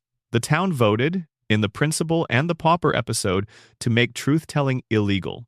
The contamination has suppressed, in most of the population, the cognitive machinery required for sustained critical thought. The economic structure Burns has built rewards compliance and punishes resistance. And Lisa stands in the middle of all of it, 8 years old, playing her saxophone and writing her school papers and asking the questions that nobody else is asking, and receiving in return the specific educational punishment that Springfield reserves for children who are smarter than their environment. The combination of patronizing praise and zero actual change. You're very smart, Lisa. That's interesting, Lisa. Here is your A, Lisa. Now sit down and let us get back to the lesson, which will not include any of the things you just noticed. The saxophone is worth thinking about carefully. It appears in the show's opening sequence, Lisa playing, the music exploding out of the classroom, the teacher registering surprise or distress or sometimes both simultaneously. It appears as a recurring element of Lisa's identity, and what Lisa plays on the saxophone is almost never what the occasion calls for. She plays jazz, she plays blues, she plays forms of music that are by definition about expressing something that the available vocabulary cannot contain. Improvisations on a theme, personal responses to a given structure, the individual speaking inside and against the form. The saxophone is not an instrument that fits cleanly into school orchestras or town events or family gatherings. It is an instrument that asserts itself, that makes itself heard, that says, I am here, this is what I sound like. The fact that this is not what you expected is not my problem. Lisa uses the saxophone the way she uses her voice, not to fit in, not to play the part that's been written for her, to be present on her own terms, which is the only form of presence Springfield has left her, given that every other form, academic achievement, moral argument, political engagement, social connection, has been met with the community's practiced, systematic indifference. The friendship problem is worth its own extended consideration. Lisa does not have friends in Springfield the way other characters have friends. She has had specific friendships in specific episodes that the floating timeline has then dissolved, returning her to the baseline of relative isolation that the show's structure seems to require for her. She is too smart for the children around her, and too young for the adults who share her intellectual level. She is, in her specific way, as structurally trapped as Burns, but where Burns's trap is the loop of his own survival mechanisms, Lisa's trap is the developmental freeze that the floating timeline enforces. She cannot grow up and find the community of people who would understand her. She must remain 8, in Springfield, indefinitely. The person who would thrive in a different context, given the opportunity to develop and find her people, cannot be allowed to develop. Because developing means aging, and nobody in Springfield ages. The radiation theory and the coma theory each have something specific to say about Lisa's situation. Under the radiation theory, Lisa's extraordinary intelligence is itself a product of the contamination, a specific mutation that, in her particular biology, produced cognitive enhancement rather than cognitive suppression. She is the positive expression of the same environmental force that produced Homer's disability. But there is a darker dimension to this reading. If Lisa's intelligence is a mutation, then it is not entirely hers. It was not produced by choices she made or effort she applied or a fortunate combination of genes that her parents' DNA happened to generate. It was given to her by the same source that damaged everyone around her. Her gift and their damage come from the same place. And she has to live with that knowledge, or with the implications of it, in a community where she is the only person capable of fully understanding what the gift cost everyone else. Under the coma theory, Lisa is perhaps the most poignant figure in Homer's dream. She is what he wants her to be. She is the version of his daughter that his love and his hope have generated in the absence of the actual information about who she is becoming. She is the ideal principled, intelligent, persistent, compassionate, held in permanent suspension at the age where she was most fully herself within Homer's knowledge of her. Homer cannot dream her older because he doesn't know what she looks like older. He can only dream her as she was. And as she was, at 8 years old, was already extraordinary enough to fill a dream with. The show has imagined Lisa's future in specific episodes. Lisa's wedding gives us a 23-year-old Lisa, still principled, still isolated in her particular way, still reaching for connection across the gap that her intelligence opens between herself and most people. The future is recognizable. It is painful in some of the ways that were always predictable, but it also shows that the qualities the show has built into her, the persistence, the passion, the refusal to stop asking, have survived the process of growing up. She carried them. They did not protect her from difficulty. They gave her the tools to face it with something more than resignation. And then the episode ended, and Lisa went back to being 8, and the show moved on. The door to that future closed. The permanent present reasserted its claim. But the door existed. The show built it, opened it for 22 minutes, and then closed it. And the fact that it built the door at all that it could imagine Lisa grown, and found the image compelling enough to dedicate an entire episode to tells you something about what the show understands about her, that it usually declines to say directly. Lisa Simpson is not a supporting character. She is the show's most honest expression of what it believes. About intelligence, about moral persistence, about what it costs to see clearly in a place that is arranged to prevent clear sight, about what you do with that cost, about how you carry it for 36 years and keep playing anyway. The saxophone keeps going. The questions keep coming. The world keeps not answering in the way she needs. And Lisa Simpson keeps being 8 years old, in Springfield, which is everywhere and nowhere, which is a dream or a contamination zone or both, which cannot be found on any map and cannot be shut down by any authority, which has been there every Sunday for 36 years and will keep being there. And she keeps asking, because someone has to. And in Springfield, someone asking someone insisting on the question even when the answer is unavailable, even when the questioner will not be thanked for asking, even when the town has voted to make the asking illegal, is the only form of resistance that cannot be expelled on a railroad car or suppressed by a cracked cooling tower or absorbed by a floating timeline and forgotten by the following week. Lisa asks. The saxophone plays. Springfield doesn't listen. But we do, and maybe that's enough. Maybe that's what the show has been building toward for 36 years. Not an answer, not a resolution, not the discovery of what's really wrong with Springfield and the fixing of it, just the asking, just the refusal to stop, just the sound of one instrument playing something true in a room full of comfortable noise. The loop keeps going, the show keeps running, And Lisa Simpson, 8 years old, impossibly persistent, impossibly alone, keeps lifting that saxophone and playing anyway. That's Springfield. That's the show. That's the whole thing. She always is. Number. Section 19. The Bart problem? 10 years old forever. And what that actually means. Bart Simpson is 10 years old. He has been 10 years old for 36 years. He was 10 years old before most of the people who have watched him grow up were born. He will be 10 years old next year, and the year after that, and the year after that, until the show ends, or the world ends, or something intervenes that has not yet been imagined. He is the most famous 10-year-old in American cultural history, and he has never once been 11.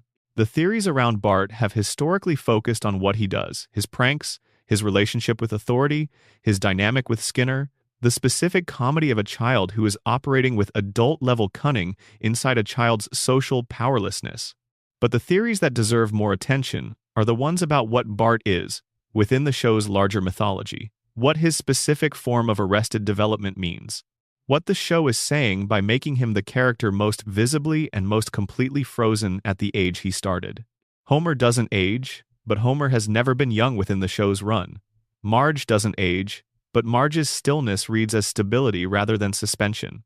Lisa doesn't age, but Lisa's 8-year-old version is already so fully formed that the lack of progression is more about the floating timeline than about some quality specific to her character.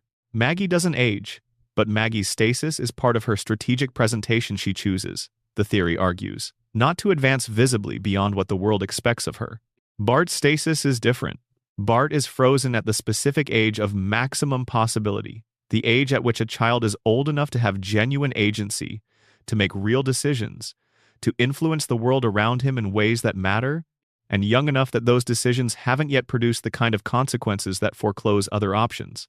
10 is the age of the horizon. At 10, everything is still possible. The future is still entirely open. The damage has been done, family, environment, school, but the response to the damage has not yet been locked in. Bart at 10 is a person in the process of deciding who he is going to be, and the show has kept him in that process indefinitely for 36 years. What is the show saying by doing this? The coma theory has one answer. Homer's dream cannot imagine Bart older because Homer hasn't seen Bart older. He went unconscious when Bart was 10. The Bart in his dream is the Bart he knew, the boy at his most boyish, at his most mischievous, at his most irreducibly himself. Homer's unconscious love for his son is expressed through the perpetual preservation of Bart at the age when Homer knew him best and when Bart was most completely the thing Homer had made him, a chaos agent, a prankster, a boy who made his father's life difficult in ways that were, under everything, expressions of an enormous and specific vitality. The radiation theory offers something more uncomfortable. If Springfield's contamination has frozen its residents at their current biological ages, if the mutations have arrested the aging process in ways that mirror the cognitive suppression they have produced, then Bart's 10-year-old status is not a narrative convenience. It is the contamination expressing itself in the form most visible in the young. Children, whose development is most rapid and most sensitive to environmental disruption, would be affected first and most completely by an agent that interferes with normal biological progression. Bart is frozen at 10 because 10 is when the contamination's effects became strong enough to arrest what would otherwise have been his development. He hit 10 and stayed there, and he will stay there. And nobody in Springfield will ask why, because asking why would require the kind of sustained critical reasoning that the same contamination has suppressed in the adults who might otherwise notice. But there is a third reading of Bart's eternal childhood that has nothing to do with radiation or dreams, and it is perhaps the most honest of the three. Bart Simpson is frozen at 10 because the American cultural imagination needs him there. Needs him, specifically, at that age, in that form, doing those things. The rebellious child. The boy who says the things adults are thinking and acts on impulses adults have suppressed. The id, running free in a backyard that is perpetually summer, with a slingshot and a skateboard and the specific fearlessness of someone who has not yet learned what fear is for. Bart is the version of childhood that adults who feel trapped by adulthood reach for when they need to remember what it felt like to not care yet. He is the permission structure. He is the part of the American psyche that wants to write on walls and talk back to teachers and explode things just to see the explosion. He is 10 years old. because the thing he represents only lives at 10. At 11, it starts to become something else. At 15, it becomes threatening. At 20, it becomes pathetic or criminal. Only at 10 is it still innocent enough to be funny and free enough to be aspirational. The show knows this. The writers have always known this. Bart is frozen not because the show couldn't imagine him older. The occasional flash-forward episodes have shown older Barts, and they are always specifically sadder than the 10-year-old version, always more compromised, always more shaped by the world into something less purely itself. But because what Bart represents only works at 10. Age him and you lose the thing he's for. Keep him at 10 and he is eternal. This is also, it should be noted, the specific form of cruelty that Springfield inflicts on Bart that it inflicts on no other character in quite the same way. Lisa is frozen at an age where she is already fully herself, already the person she will be, just smaller. Homer is frozen at an age that, given the cognitive suppression, may actually be his optimal functional state. Marge is frozen at an age of competence and beauty, and the particular kind of authority that comes from being the only reliable adult in the room. But Bart is frozen at the age of maximum potential, the age where everything is still possible, the age before the decisions that close doors. He is 10 years old forever, and forever 10 years old means that every door remains open and none of them can ever be walked through. The possibility is permanent. The actuation is impossible. He will never become anything, which means he will always be everything. The horizon never arrives. The future never happens. The boy who could have been anything remains, permanently and exactly, the boy who could have been anything. That is either the most generous gift the show has ever given a character or the cruelest thing it has ever done to one. And the fact that it reads as both simultaneously is probably the most honest thing The Simpsons has ever managed about the experience of being young in America, the way youth is simultaneously celebrated and frozen, treasured and trapped, held up as the thing worth preserving, and then preserved so thoroughly that it becomes a container rather than a condition. Bart skateboards down the same street for 36 years. He writes on the chalkboard at the beginning of every episode. He will be doing both of these things next year and the year after. The street will look the same. The chalkboard will look the same. The sentences will be different. New punishments for new offenses in each new episode, but the hand that writes them will be the same hand. 10 years old. Forever 10. Capable of everything. Allowed to be nothing. Springfield's most faithful resident. Its most perfectly preserved product. The boy who will never, ever grow up. Number. Section 20. The town that America built Springfield as a national self-portrait. Everything comes back to this. Everything we have discussed, every theory, every buried storyline, every piece of evidence, and every alternative reading, all of it converges on one claim that the show has been making, quietly and persistently, since the moment it began. Springfield is not a fictional town that was invented to house a cartoon family. Springfield is America, a compressed, heightened, radioactively exaggerated version of America, but America nonetheless. In its structure, in its economics, in its politics, in its relationship with truth and memory and consequence. America. The nuclear power plant with the cracked cooling towers and the 342 safety violations and the incompetent safety inspector is not Burns's invention. It is the logical endpoint of a particular economic philosophy, the philosophy that says profit is the primary metric, that regulation is an obstacle rather than a protection, that the costs of industrial activity should be externalized onto the communities that host the industry rather than internalized by the companies that profit from it. That philosophy has not been invented by the show. The show observed it, gave it a yellow-skinned cartoon embodiment, put it in Springfield and asked you to laugh at it.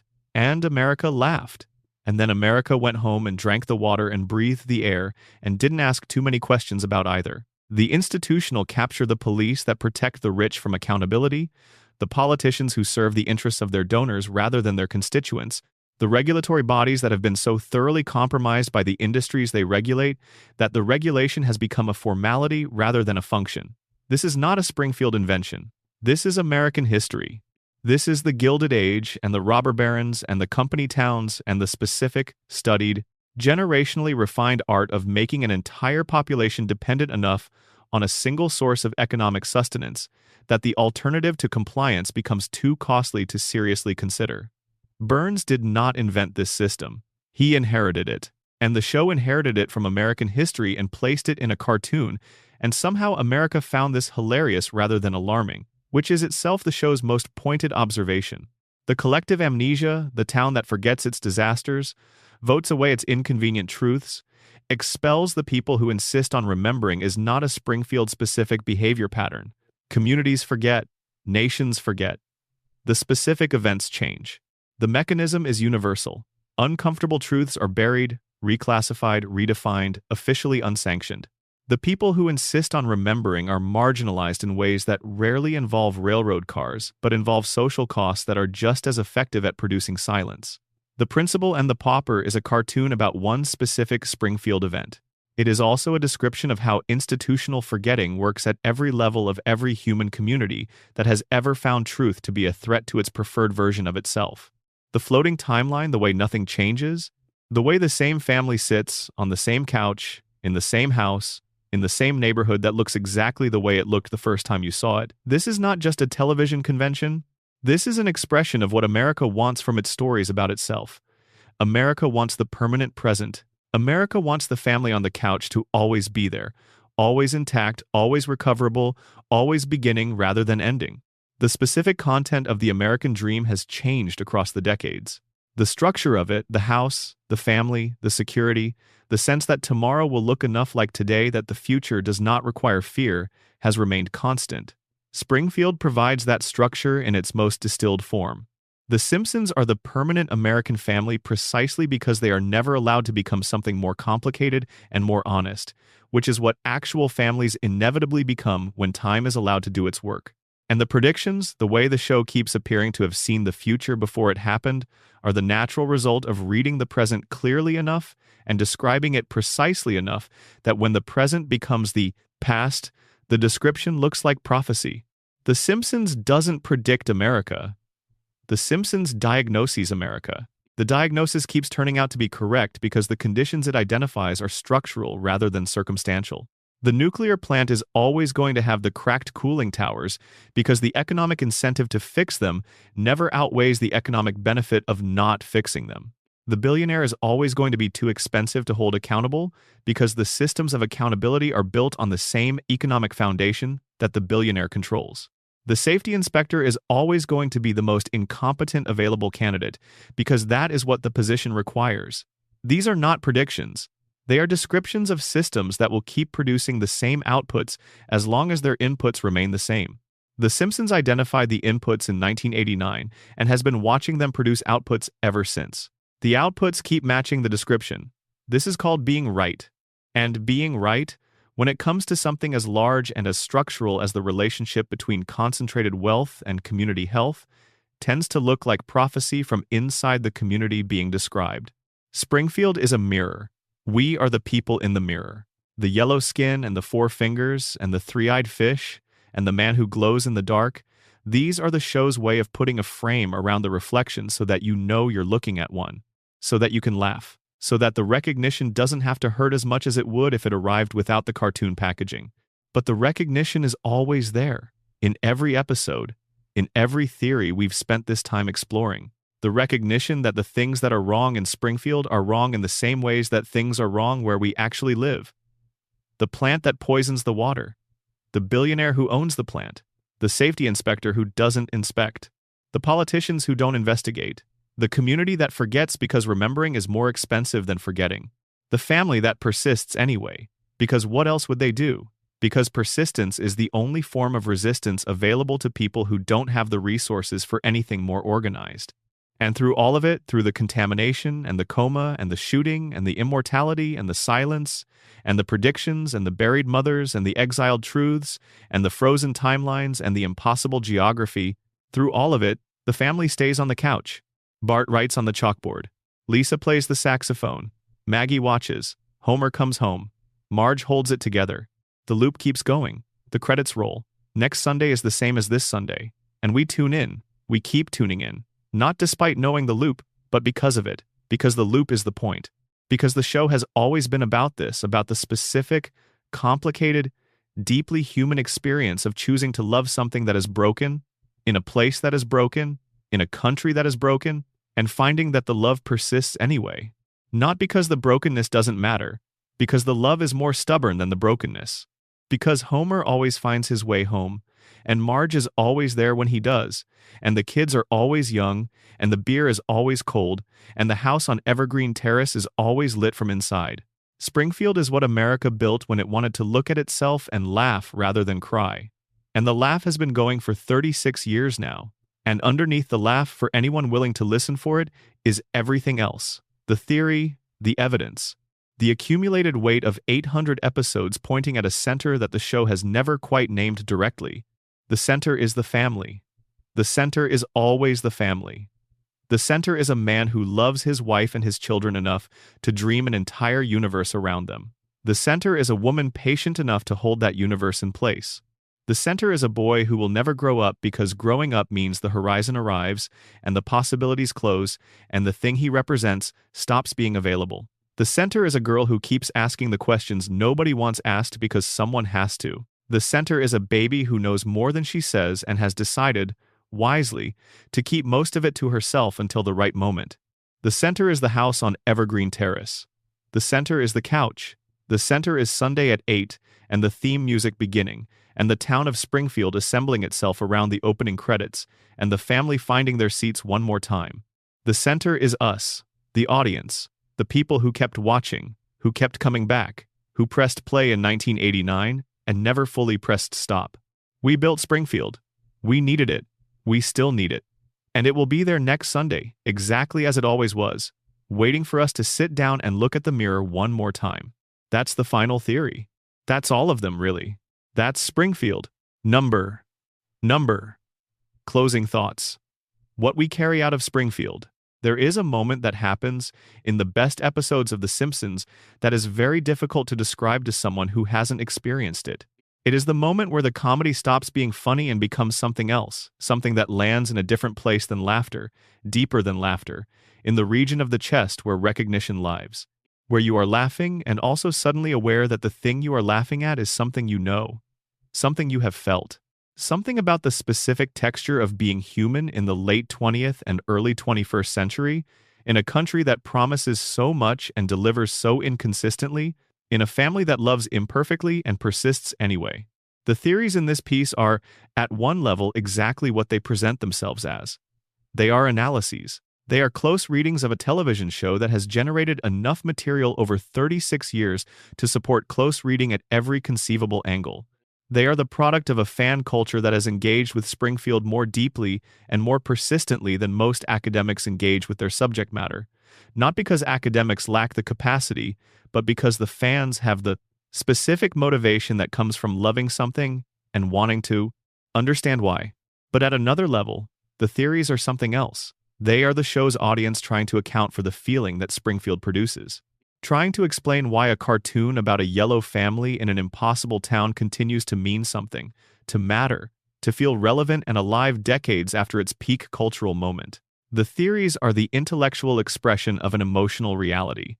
Springfield is worth thinking about carefully because Springfield is doing something that most television doesn't do, even when it doesn't do it with perfect consistency or elegant craft. It is showing you a version of the world you live in enough detail and with enough honesty, that the showing changes something about how you see the original. The radiation theory changes how you see industrial contamination and the communities that live within it. The coma theory changes how you see love and loss and the specific way that grief can become its own sustaining universe. The shooting mystery changes how you think about official conclusions and who they protect. The immortality theory changes how you think about wealth and the different relationship to mortality that extreme resource accumulation makes possible. The Maggie theory changes how you think about intelligence and the strategic management of visibility. The prediction theory changes how you think about satire and cultural influence, and the difference between seeing the future and preparing people to recognize it when it arrives. The Mona theory changes how you think about the long reach of institutional power and the specific way that one person's grudge can reshape a family across generations. The geography theory changes how you think about accountability and the legal shield that ambiguity provides. The floating timeline theory changes how you think about what we need from our fictions and what we're really asking when we ask them to stay the same. 36 years, 800 episodes, countless theories, one couch, one family, one town that exists everywhere and nowhere, that was built from the spare parts of every American community that has ever existed, that runs on contamination and love in roughly equal measure, that forgets everything and remembers nothing and keeps going anyway. Springfield is not the best television show ever made. It is not consistently the most thoughtful or the most carefully crafted. It is not even, in its later seasons, the most watchable version of itself. But it is the one that has lasted. The one that is still here, still running, still generating theories and conversations and moments that land in that specific place below the laugh. Still showing you the mirror, still asking you to look. The theories will keep coming. The mysteries will stay open. The show will keep airing until it doesn't, and when it doesn't, the conversation about what it was and what it meant will continue for as long as there are people who watched it and carried it with them and needed, at some point in their adult lives, to sit down and think carefully about why a cartoon about Springfield felt, in some essential way, like home. That is the final mystery. The one the theories can only approach but never fully contain. Why does Springfield feel like home? Because home is where the things you love are imperfect and persistent.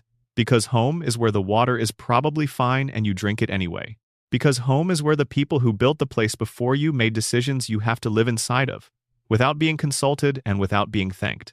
Because home is the couch and the television and the particular warmth of being in a room with the people who are your people, even when your people are difficult and loud and occasionally catastrophic and never quite who you needed them to be, but always exactly who they are. Springfield is home because Springfield is us. The radiation and the dreams and the secrets and the love and the refusal to let go, all of it, all at once, for 36 years, on a couch, on a street, in a town that doesn't exist anywhere on any map. And somehow that's enough. Somehow it always has been. That's the whole point. That's always been the whole point. Good night.